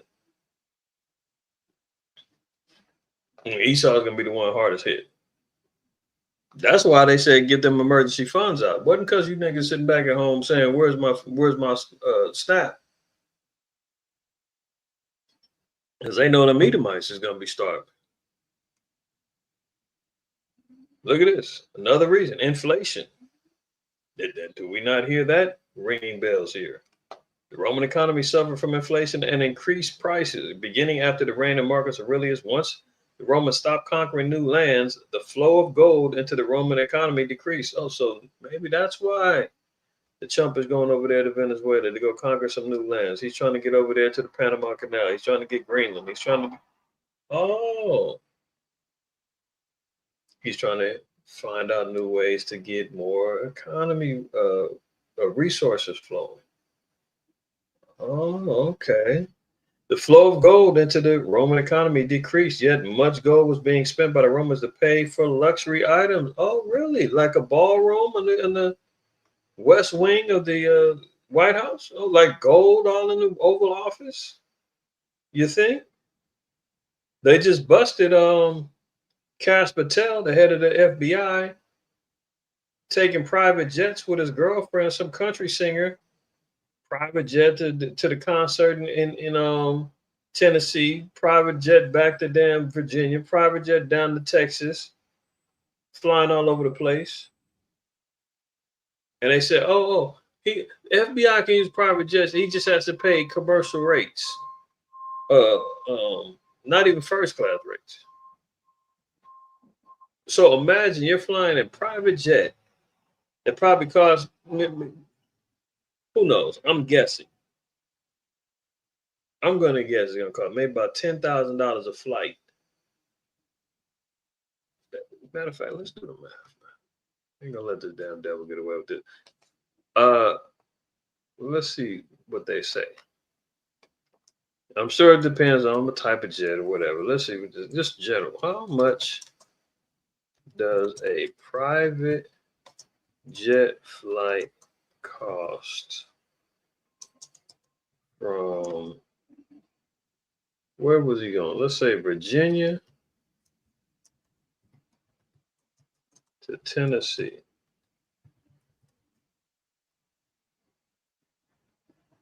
What do they say? I'm gonna tell you why I'm looking at this. Look at it. What's the AI say? What's the beast say? What's the mouth of the beast say? The cost to charter a private flight from Virginia to Tennessee typically ranges from $6,900 to $28,000, depending on the type and size of the aircraft and specific travel details. All right, so we know he's not going low rate. We know he ain't going low rate. Plus, he got to have some armed security with him. You know, he's taking his woman with him. So you know, he's gonna make sure that she's taken care of. So I'm gonna probably, let's throw him in the middle. Let's say he's riding around for about 13,000 round trip. Yeah, that's what you say, round trip. Good Lord. And they said he only has to pay commercial flight prices. So let's say a trip from Virginia to Tennessee costs maybe $1,000, $500 a piece. Who's flipping the bill for the rest of that $12,000? Oh, you guessed it. Your tax money, my tax money, while the government shut down. Cash Patel and this woman is flying around. Don't believe me? Hold on.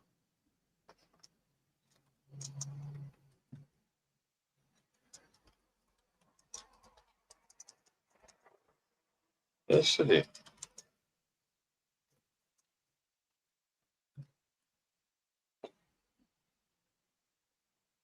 Oh, did Cash Patel use government jet for a date night with his partner? Cash Patel caught in a $60 million FBI jet scandal. There you go, looking all paranoid and crazy. Good Lord. Look at these damn heathens, man. They running around. Look, Cash Patel scrambled government jet to watch his girlfriend sing. Meanwhile, the government is shut down. Epstein files are still, sealed tight. You dig what I'm saying?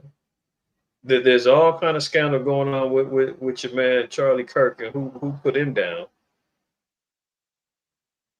And he just closed the book on that. I mean, I've been seeing some wild stuff. I know I said I'm going to speak on him no more, but you can't avoid him. And when you got a particular algorithm and searching information, there's some wild stuff going on about that. Now, most of the people that was on board with the official story is all like, hell no. Something more nefarious went on. This doesn't sound right. Something went down. You feel me? So it's all kind of stuff going on. And the FBI is hanging their hat on an NBA gambling scandal and some miscellaneous FBI raid that stopped a terrorist attack in Detroit for trick-or-treaters. And meanwhile, he's out dipping around with his broad, private jet sitting all over the damn country.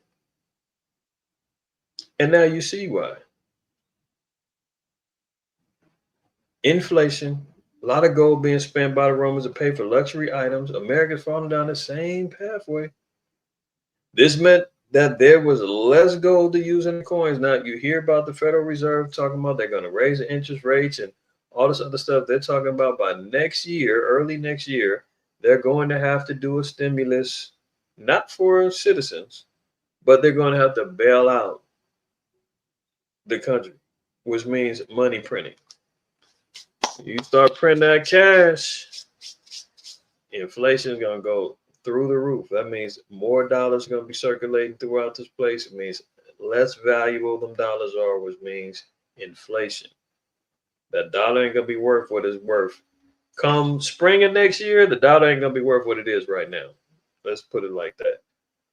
Which means our money is going to be stretching shorter and shorter when you go to the stores, when you need that, you trying to finance a car loan, credit card, whatever the case may be. I mean, let alone, man, we ain't even talked about people financing groceries right at this point.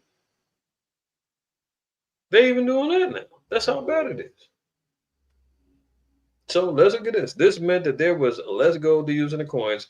As the amount of gold used in coins decreased, the coins became less valuable. That's what we're talking about.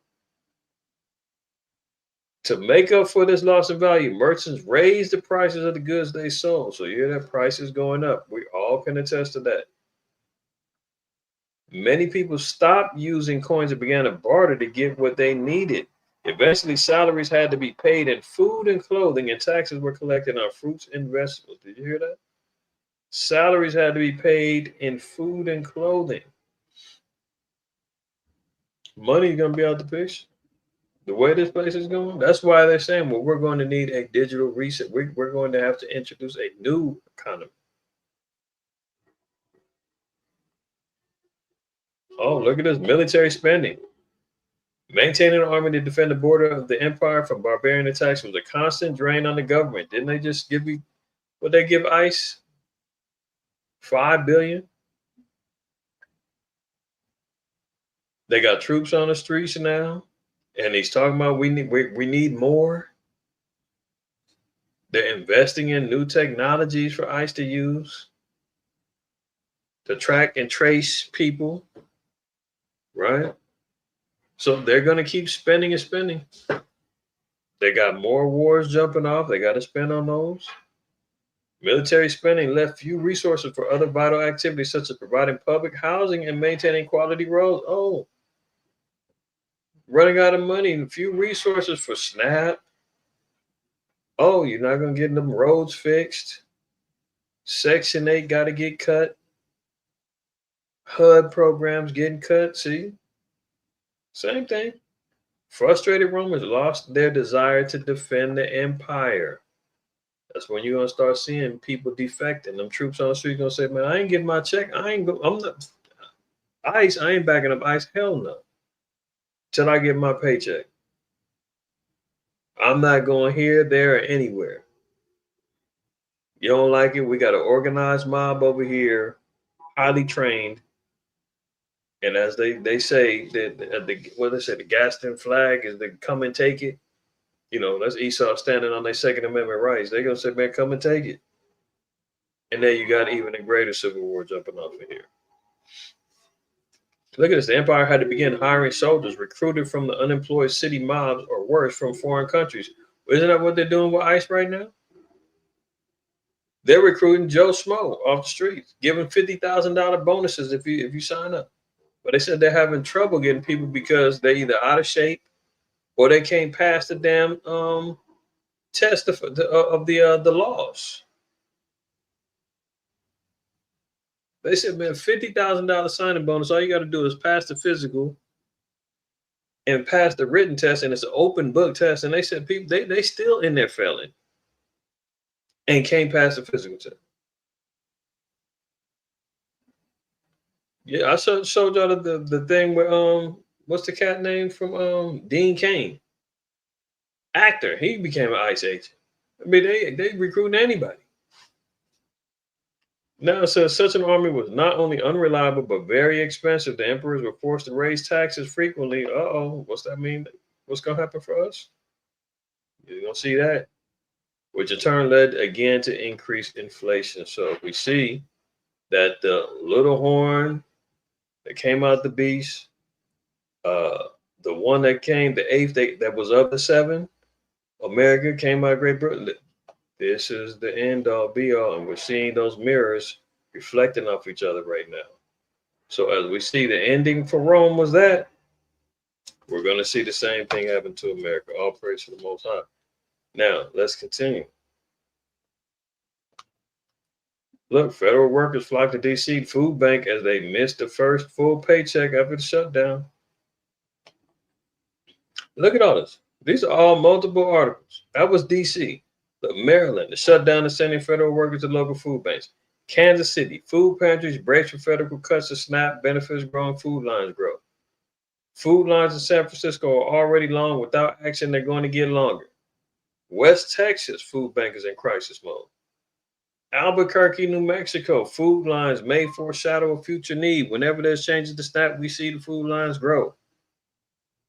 So we can see north, south, east, west, all throughout the country, these food banks is getting ready to break because they see the incoming zombie horde saying, we're hungry.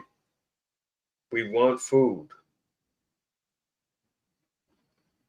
So the temporary SNAP benefit is going to come. Like I said, that's 500 billion, excuse me, 5 billion of a monthly budget that needs 8 to 9 billion for everybody to have their normal SNAP rations. You ain't getting that. You're gonna get a small portion of that, and after that's drained, it's over. So they're gonna be praying to whatever God they praying to say, please end this shutdown. We need our benefits. And it ain't looking like they're gonna be talking about anything no time soon. Remember last week I had an article. They said they're anticipating the shutdown to go through Thanksgiving. So that's a whole nother, what, 20 plus day, 25, 20. I don't know what Thanksgiving is, 20 November. I know it's the last Thursday of the month or something like that. Second of, I don't know, whatever. They just know. You said one payday is missing. People flock to the. Ain't that some stuff? That tells you, man, how everybody living check to check, man. Check to check. You miss one. They already saying, I think they said 60% of Americans don't have $500 savings for an emergency. I mean, things is already that bad. I mean, you can already imagine. If everybody living check to check, you miss one, it's over with. Now get this. NBA players, football, they live in check to check. I was watching an interview with Paul Pierce. Used to play for the Celtics, and he was talking about, because I think it was on Shannon Sharp's show. And Shannon Sharp was like, man, what you do with that first $1 million check? And he was like, man, he said, I had when after everything was taken from me, meaning taxes, agent fees, what else did the others pay? Taxes, agent fees, helping family. He got to get his car, get his own little place. He said, he had a woman at the time, had to make sure she was set up all right. He said he had about $10,000 left. And he said he wasn't able to buy his mother a house until like his third contract. Now, mind you, he's a Hall of Fame player. And it took him that long to get. He said, if you're not getting them endorsements to help supplement those paychecks, you're going paycheck. If you're the last man on the bench and you're not getting them max deals, them $300-400 million deals, LeBron and them you getting that $1 million deal that you got to spread out. You live in check. Them cats are living check to check. They trying to keep up with the Joneses, renting jewelry and car services and leasing cars and all that, faking until they make it, man. But them dudes is broke. He said he didn't buy his mama a house until his first max deal was like, I think his second, I think you go through the rookie deals like after, I don't know, his rookie deal maybe 3-4 years or something like that. And then he got his max deal, bought his mama a house. Then he was able to get the big players. They get them big deals. The average cat, they waiting for that check to clear every Tuesday. And then they get that money and they got to go spread it out. Everybody living check to check. It's just a matter of and how somebody's living in order to maintain that lifestyle. They live in check to check too. Food banks under pressure. I'm gonna skip that one. That was some videos. The TikTok army's going crazy. But I seen this. I said, oh, they starting up already. And look how they labeled us. Plus size sisters attack supermarket staff and hurl racist slurs while trying to steal lobster, steaks, and truffle butter. Look at these entitled. When's niggas know? Now niggas know about truffle butter. I mean, Snap just spoiled our people, man. They watch the Food Network and they do lobster, steak, and truffle butter. They trying to steal. Watch this. If you start using this one free tool to make your videos, you'll never feel bad about spending $10 on an ice hockey. TikTok Studio is that girl. It's made making content so much easier thanks to a new suite of editing tools, simple analytics, built-in ways to grow and track your performance. Try it today. Damn soft boys, come on. The range that IU gives us, like, Awesome. you know, you can really customize your experience here. A pair of greedy. Oh, here we go. Well, police say that brawl started right here after an employee says that they saw those two women concealing some high-priced items like ribeye, lobster meat, and truffle butter. And when that employee walked up to those women to try and confront them, that is when the baskets and... See, this is when you see the damn zombie, goofy broads like these two watching TikTok and getting amplified. And they saying, oh, everybody running these stores getting what they want.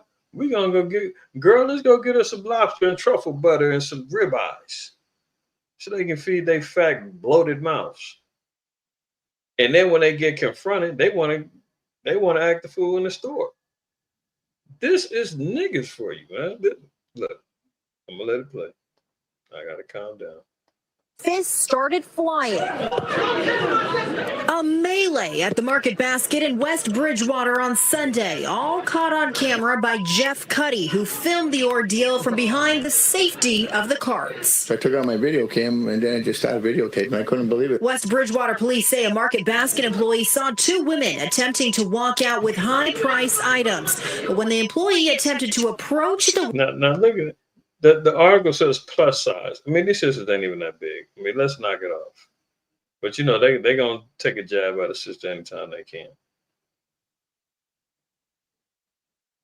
Women, that's when the fists and baskets started flying. The sister thought that one of them had hit her sister, so then she went nuts. The shorter one started hitting everybody, cracking them in the face with the cell phone and stuff. Police arrested 37-year-old Olivia Bird and 28-year-old Regine Bird. They told police they were trying to fulfill a canceled Instacart order, but they were unable to show the order itself.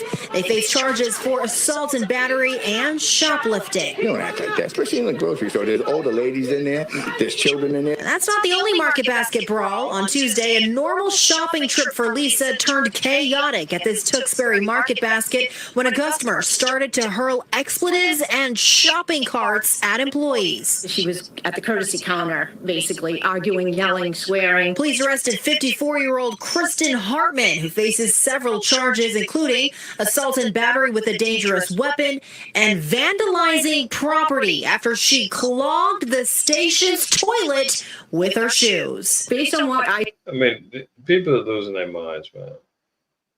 They're already out here bugged out in these stores, man, clogging up toilets, trying to steal lobster and truffle butter, saying it's a Instacart order, punching on employees. I mean, this is all of them being influenced by what they seen online, thinking that that's what it is. Now they're looking like, damn, we were the only ones that went in and tried to get away with it. Yeah, dummy.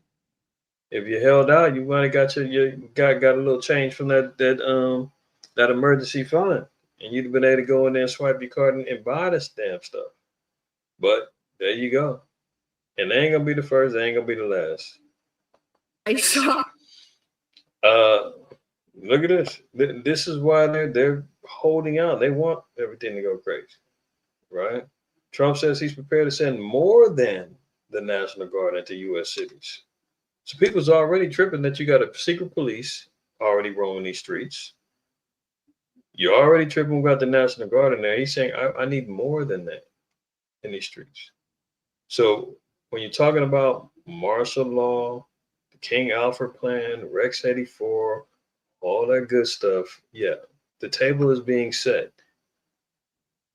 The good china's out. It's on the table. They got out the silverware. It's all nice and shiny. It's on the table right now. They get ready to serve up on Jake. In a speech to American troops assembled in Japan on Tuesday, President Trump said he would expand his orders if he decides it's appropriate. President Trump told American troops assembled in Japan on Tuesday that he was prepared to send, quote, more than the National Guard into cities to enforce his crackdowns on crime and immigration. Crime. Notice that's first. Remember, it used to just be about immigration. Now, crime is the number one thing. Well, the crime statistics ain't up like that. But they're getting ready to create the environment that it is. So now they can have a reason to have more than a National Guard in these streets. Further escalating how he has talked about using the military at home and abroad. I mean, remember what happened with Katrina. They was going door to door. Women was getting raped. People was getting smoked and killed. They had kill squads out there, man. Edomites was out there was killing Jakes out there in Louisiana at that time. It was a free for all.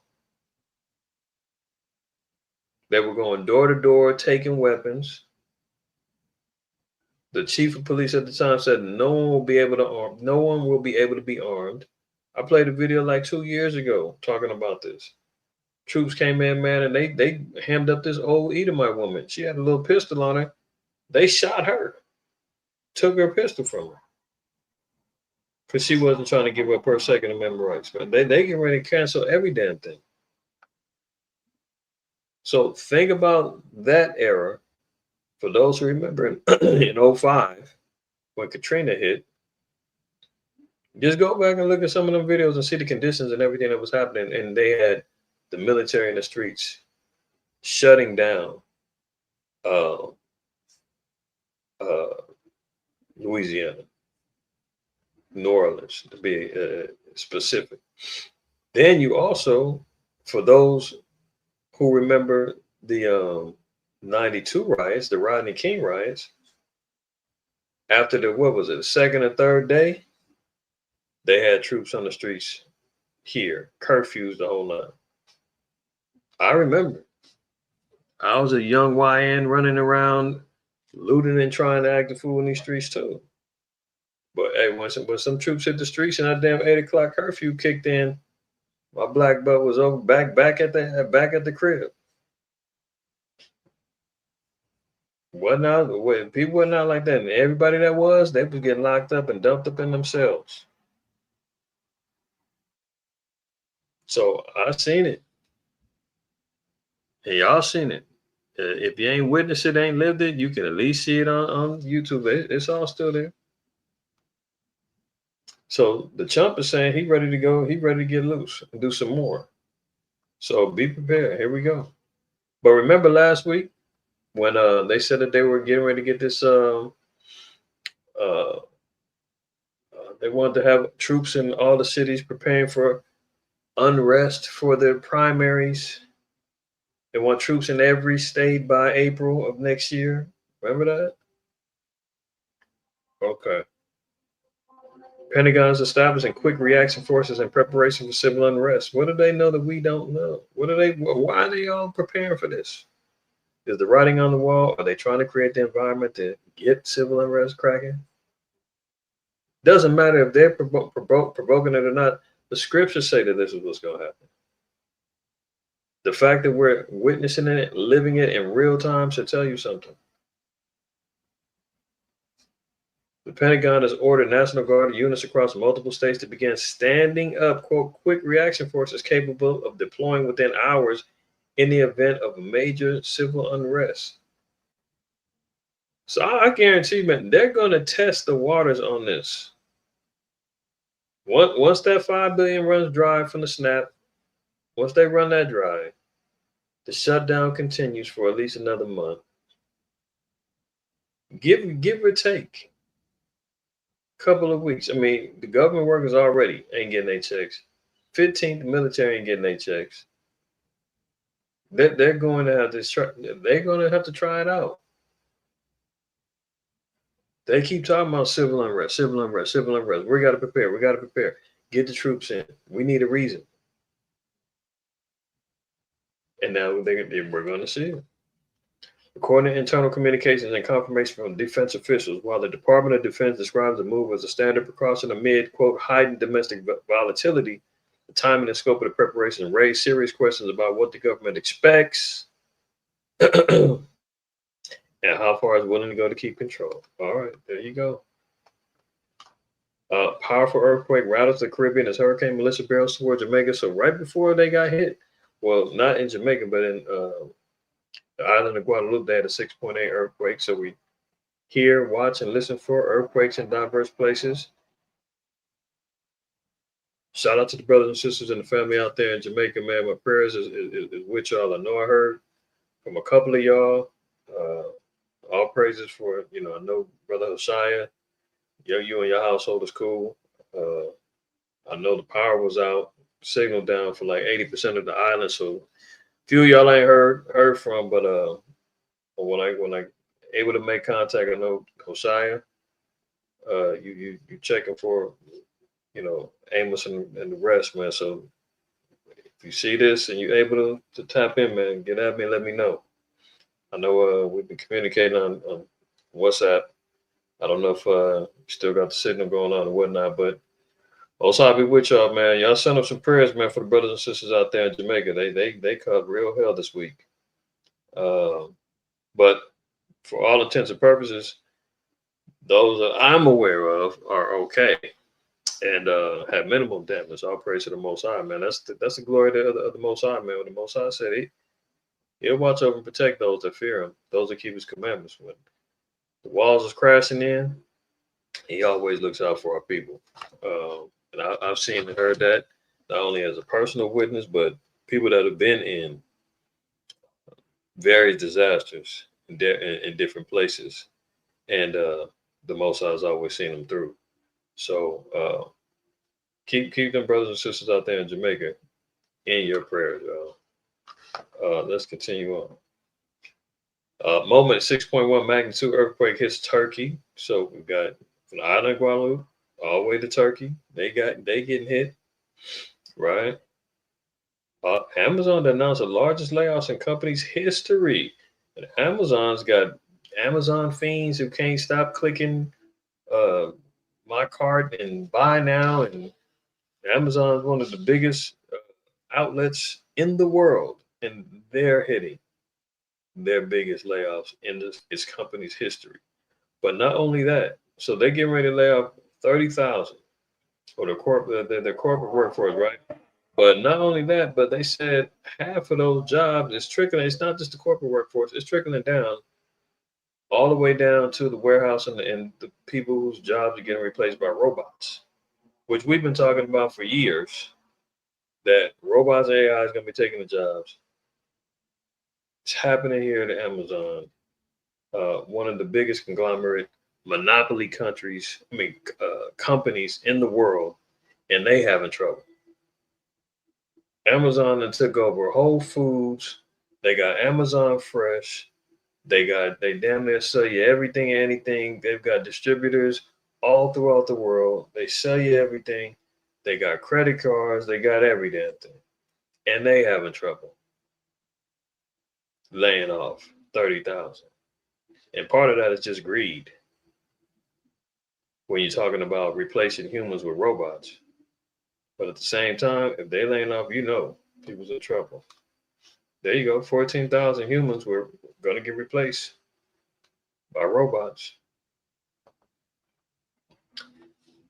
This is important. I keep saying it, but I really got to just focus in and because I got so much information on this whole scenario. I gotta constructively line it up so that it's easy to be understood, but at the same time, y'all get the gist of it. Because when we're talking about this digital system and this takeover that the so-called white man is implementing, it's happening fast, but it's happening right before our eyes, and our people ain't paying attention. They're watching the World Series, but meanwhile, look at this. Circle launches ARC testnet with BlackRock, Visa, and AWS. A new era for stablecoin infrastructure. You might say, what the hell are they talking about? Long story short, Circle is a company that issues the United States digital currency, right? Which is you see it here. I'll just read it. Circle, the issuer of the USDC, the world's second largest stablecoin by market capitalization. The number one stablecoin is Bitcoin. So if we're talking about digital currencies, the US has their own. Now it's rivaling Bitcoin. Bitcoin's supposed to be this privatized coin, can't be touched and all this other stuff. The US is now building up its equivalent, or trying to. So this is going to take a long time before that ever happens. But what they are doing is it's becoming one big melting pot where they're getting all of these other companies to participate and be part of this conglomerate global digital beast monetary system. Visa is going to be in on it. Amazon's in on it. BlackRock's in on it. And they're creating the database to create this one digitized system that everybody's going to have to use to buy and sell and to participate in if you want to eat. So they're building the technological infrastructure already, and we're seeing all the players that's in on it. Ambitious project has garnered significant backing with over 100 global firms participating. Did you hear that? 100, including BlackRock, Visa, Goldman Sachs, Amazon Web Services, Coinbase. See, these are just some of the players. BlackRock is the biggest hedge fund. They got the biggest economic ledger in the world, controlling all kind of. They're a beast within themselves. Visa, they're making technological advancements with their credit cards and cash cards and things that they got. Goldman Sachs, all these investment firms, Amazon, they're all coming into one fold. Circle announced the launch of the ARC testnet via a press release on Monday. Circle CEO Jeremy Allaire emphasized the network's mission. ARC provides an opportunity for all companies to build services atop enterprise-grade network infrastructure. He stressed that the platform is designed to implement a, quote, open, inclusive, and efficient global economic system on the internet. All right, so they're building the global economic system in the background. They got everybody already accustomed to swiping and tapping, and in some cases, using your biometrics, your handprint, like Amazon. If you go to Whole Foods and other places, all you do, remember, we talking about this, y'all may have seen it. You download, you scan your credit card, you put your palm print on it. It makes a digital imprint of your palm. It links it to your card. And then when you go out and you check out at Amazon, you ain't got to pull out your Apple Watch and swipe or click it, or you ain't got to tap your card. You ain't got to pull out your cash. All you got to do is walk up, put your handprint on the damn machine. It links to your card, money gone, and your receipt. Thanks for shopping at Walmart, at Whole Foods. And it's expanding to other places. So the infrastructure is there to create a global economic system for the internet. They're building it, is there. Look at this. ICE and CBP agents are scanning people's faces on the street to verify citizenship. Uh-oh. So just imagine this. Walk with me now. I'm not going to go there right now. But, Revelation 13 says you got to have a mark either in your right hand, your forehead, the number of his name, so forth and so on, right? So just imagine. I know some purport that, it's going to be a RFID potato chip that gets shot in your forehead, right? That's going to be kind of rough for people to accept or deal with. But what if that mark that you can get within your forehead is biometric thing that's linked to the eyes in your head that will identify you, that will be able to be a marker to identify whether or not you're part of the beast system or not. You don't have your smartphone. You ain't got your app. You ain't got your QR code and all this other stuff. But you fall victim to the facial recognition, the iris scanning. Just think about that. I'm just saying. That just came to me in the spirit when I was looking at this a couple of days ago, and I was like, eyes in your head, forehead, between your eyes, head. Okay. Iris scanner, verifying citizenship. You don't got no ID, a border patrol agent in a baseball cap, sunglasses, and neck gaiter asked a kid on the bike the officer had, and 3 others had just stopped the 2 young men on their bikes during the day in what a video documenting the incident says is Chicago. One of the boys is filming the encounter on his phone. He says in the video, he was born here, meaning he would be an American citizen. So your words alone ain't good enough. What do they say? When the boy doesn't have ID on him, the Border Patrol officer has an alternative. He calls over to one of the other officers. Can you do facial? The second officer then approaches the boy, gets him to turn around to face the sun, and points his own phone camera directly at him, hovering it over the boy's face for a couple of seconds. The officer then looks at his phone screen and asks for the boy to verify his name. The video stops.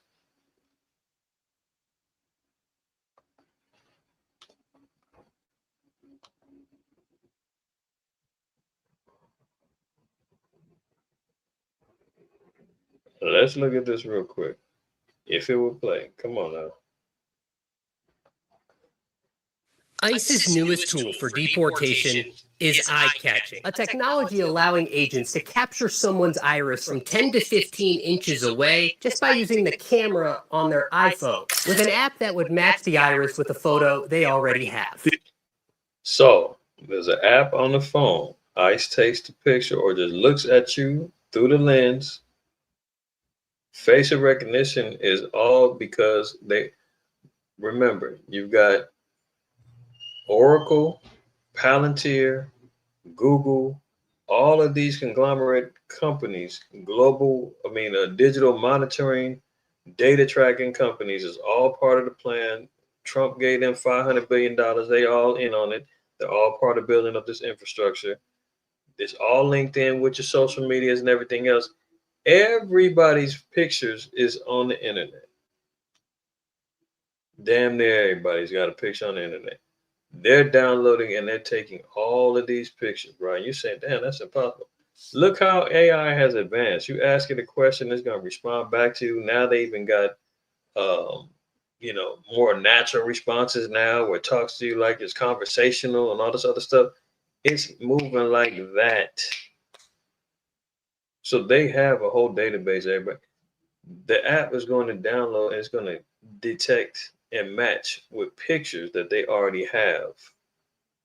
That's why they said when they took the guy's iris scan, they said, okay, what's your name? Because now all the information they got available. They're not going to need you to have a damn chip in your hand or barcode stamped on your hand. They got the technology now. They can tell who you are just by a quick app and a damn flash of your eye. All biometrically linked. Let me let this. The iris is the part of your eye that everybody sees. Color, it has stripes in it, these sorts of things. And they are unique to an individual. U.S. Immigration and Customs Enforcement has issued a notice to purchase an AI technology from a company that uses iris recognition for enforcement and removal operations. In general, it's quite accurate. Steve Beatty is a computer science professor with MSU Denver. Yeah, you can do it from quite a distance away, depending upon the magnification of your device. The iris system captures over 265 points of unique characteristics. On a government contract database, ICE says it's considering 2 of the company's products. One that can identify offenders based on their iris, and another that provides that data on a mobile app. The innovation is now that it's much less expensive, that it can be done on less expensive devices, such as phones. The technology compares the iris scan to other existing photos, like a criminal database photo or even a social media account. Did you hear that? It matches up with either a criminal database or a social media account.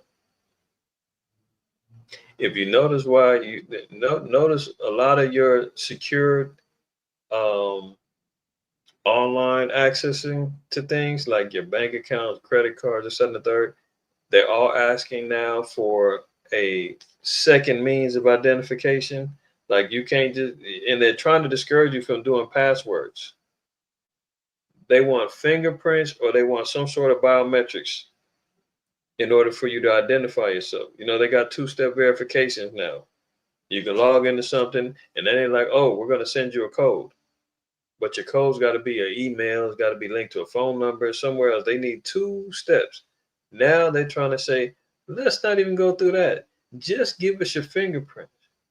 Just do a facial recognition. You know that all the iPhones now, they want you to, lock your phone with your face and see that's how they bait everybody in. The biometrics is already there. You're already figuring it's for convenience. Hey man, I'm tired of remembering all these damn passwords. It's a password for everything. Some of y'all at work, you got to get into a building, you got to have a passcode if you don't have a key card. You got to get into your bank account. You got to have a passcode to get into your email. You got to have a passcode to get into your social media. You got to have a password in there. Password. People are tired of remembering all these damn passwords. You got to have a PIN code for your bank card. So they're saying, hey, man, just make it easy. We'll just make it identifiable by you. Give us your fingerprint. Give us your face.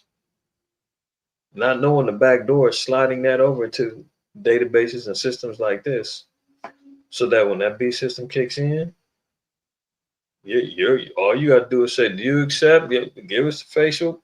That's your head. We got your head. Oh, you don't choose that one? Okay, no problem. We're gonna track you on that on your QR code app, specifically matched to you. Your biometrics is locked into that. Your digital ID is gonna tell you, give you your medical history, your social media account, your e-commerce, your life insurance, your social security card. Everything's gonna be locked into that. Facial recognition companies have trolled, essentially have scraped the internet for photos. Biometric scanning is not new to You hear that? He said they troll and they scraping the internet for photos. Colorado. ICE's newest tool for deportation. So that's part of the plan too. They're breaking on the tech, man. Does this sound familiar? Remember the movie Outbreak? This is the second time this has happened since the COVID era. Aggressive lab monkeys infected with herpes and hepatitis C escaped following a truck crash. I mean, is this art imitating life or what, man? They said that, and I think I seen an article saying, man, one of the monkeys or a couple of them got HIV. I might be wrong, and I know I've seen something that said, hey, I don't even want to look it up right now. But anyway, if y'all seen it or heard about it, let me know. A truck full of several diseased lab monkeys crashed on Tuesday morning in Jasper County, Mississippi, and officials are warning residents to stay alert. Rhesus monkeys from Tulane University escaped from their confinement after the truck overturned on Interstate 59. According to Sheriff Randy Johnson, the truck was transporting 21 monkeys to a testing facility in Florida when it crashed near the 117-mile marker just north of Heidelberg.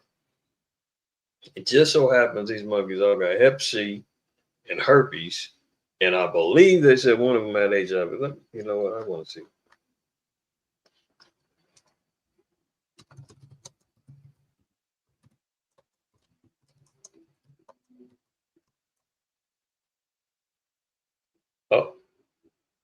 Oh, I knew I seen it. HIV infected monkey from Tulane escaped into Mississippi. Oh no, they saying, oh, they're not infectious. Leave it to Snoops. Snopes, the damn fact checker. They always saying, hey, everything's fine. Don't worry. They're the same ones that told you about the poke and the jab is fine and everything else. Listen to the official narrative. Nothing to see here. Move on. Aggressive monkeys on the loose. Now they're saying they're not carrying any diseases. Tulane said. You see how Esau plays games? They're not diseased. Well, you can't trust these damn devils, man. One say they not infectious. Another one says they didn't have anything. Another one says they had HIV. Another one says they had herpes and Hep C. But we don't know what to believe, man. All I know is the Lord said, man, never trust our enemies, man. But this is eerily similar. So, he still got pestilence and disease in the back pocket, man. If the civil unrest, the crash in the economy, the breakdown of civilization doesn't work, man, hit them with the next virus. Something's got to give to get the whole reset going. All right. UPS axing 48,000 workers. I remember a couple years ago on UPS where they was on strike. They won the strike and they got their pay increases and everything was good. I remember after that strike, I remember talking about this. I seen a brother driving down the UPS truck, man. He was in there bumping music. He was rapping and singing and the whole night. I said, man, I ain't never seen a Negro so happy to be at work. But that was right after they won their little settlement, man. I think the drivers was making like 50 plus dollars an hour. The working in the warehouse, they was making good change. And all for that to go away. About a year later, they did layoffs. And now they double back and again. 48,000 workers getting laid off. In a what? Cost cut push. See, that's how Esau plays. You can go out there and protest, you can ride, you can do whatever, man. You can go on strike and he'll sit back, he'll pacify you. All right, calm down, niggas. We'll give you a little money. Hey Bob, how the robots looking? How's the AI looking? Yeah, how's the little cheap labor, the teens and the ones coming straight out of school? That we can lowball them. Oh, they're all coming. Okay, cool. Hey, you know what? We gotta do some budget cut, guys. I know you guys would so anticipate you was enjoying making the money and the overtime and everything. Gotta let you go. And they sit back saying, "What? Hold on, we just got this new deal." That's over with now. And there they go. There's some more go. 48,000 UPS, man. So when the shipping industry is suffering like that, that's to let you know. Good services ain't coming like that, man. The tariffs, everything else is hitting. Bad times are coming ahead. A huge Microsoft cloud crash leaves half the world without the internet again. There they go, still messing with the internet. Trying to crash, trying to rock something. Constantly seeing these damn internet cyber attacks every week. They're just looking for this black swan event to happen, man. They just keep jigging the system, man. One thing after another is going to keep happening. In order for everybody to say, we need this, you see, the internet's going to crash, something's going to go down, the grid's going to go down, the economic collapse is going to happen, warfare is going to go. They've got everything on the table. They're just trying to see which one is going to be the most efficient. Travel chaos. America's 8th busiest airport halts flights over government shutdown, staffing crisis. I read an article earlier. They said that 10,000 flights have been delayed or canceled because of the shutdown, staffing shortages, so forth and so on. It's a bad time to be traveling. You can't even trust that the damn planes is even safe right now. They crashing into each other on the tarmacs, damn near in the air. Whole air traffic control towers is empty. I'm not flying nowhere. My brother came down here for Tabernacle on the train. They canceled his train initial travel plans, all kind of damn folly going on. They hit and killed a woman on the travel down here, delayed his flight delayed his travel a whole nother 5 hours. It's a bad time to be out there traveling around in this place, man. Straight up, you got to have the most eye inside for real, because you don't know what's going on. What disgruntled employee you got out there, man, might be out there sabotaging something because, they got furloughed, but they got to work and they ain't getting their check. They might be mad as hell and saying, you know what, I'm not communicating. I'm telling them comms is down. If something else come in, somebody crash, who knows?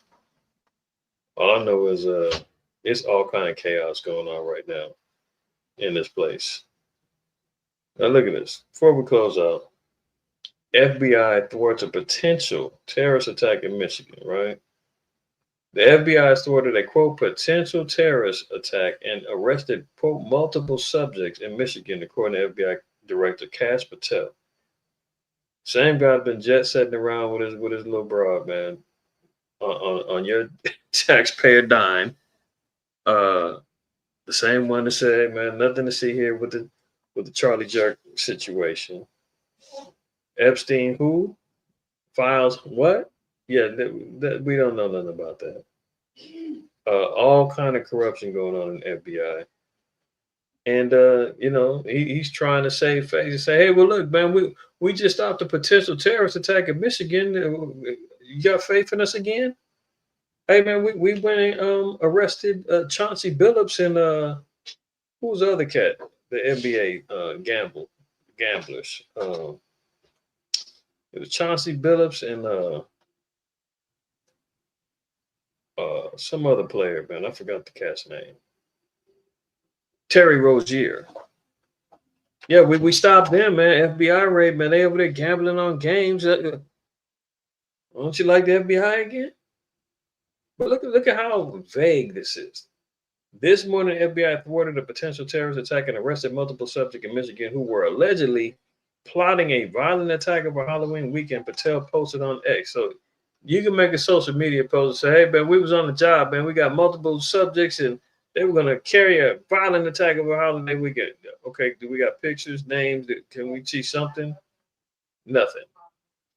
Thanks to the men and women of the FBI and law enforcement everywhere standing guard 24/7 and crushing our mission to defend the homeland, Patel continued. If this ain't some bullshit, I don't know what is, man. This is all over on X. You make a social media post and we're supposed to believe that you just stopped the next 9/11, for Halloween. You should let it went down, man. Maybe I get these damn niggas in the house instead of begging for candy. But hey, such is life in America, man. But it will be short. This place has got an expiration date, man, and it's coming in close. All right, stay tuned. I want to give all praise, honor, and glory to the Most High, Yahweh, man. I want to appreciate y'all for tuning in for another episode of DSTM. It's your brother Ahmath, IQAhmath, first name IQ, it's all the same. I'm going to go ahead and get on out of here, man. Y'all have a blessed evening. Water for everybody's participation. If you have not wiped your feet when you came up in here, man, do your brother that solid, man. Hit that like button on your way out. Bid you farewell. Lord willing, see y'all tomorrow for closing Shabbat class. Closing Shabbat class tomorrow at 4 p.m. All right. See y'all. Shalom.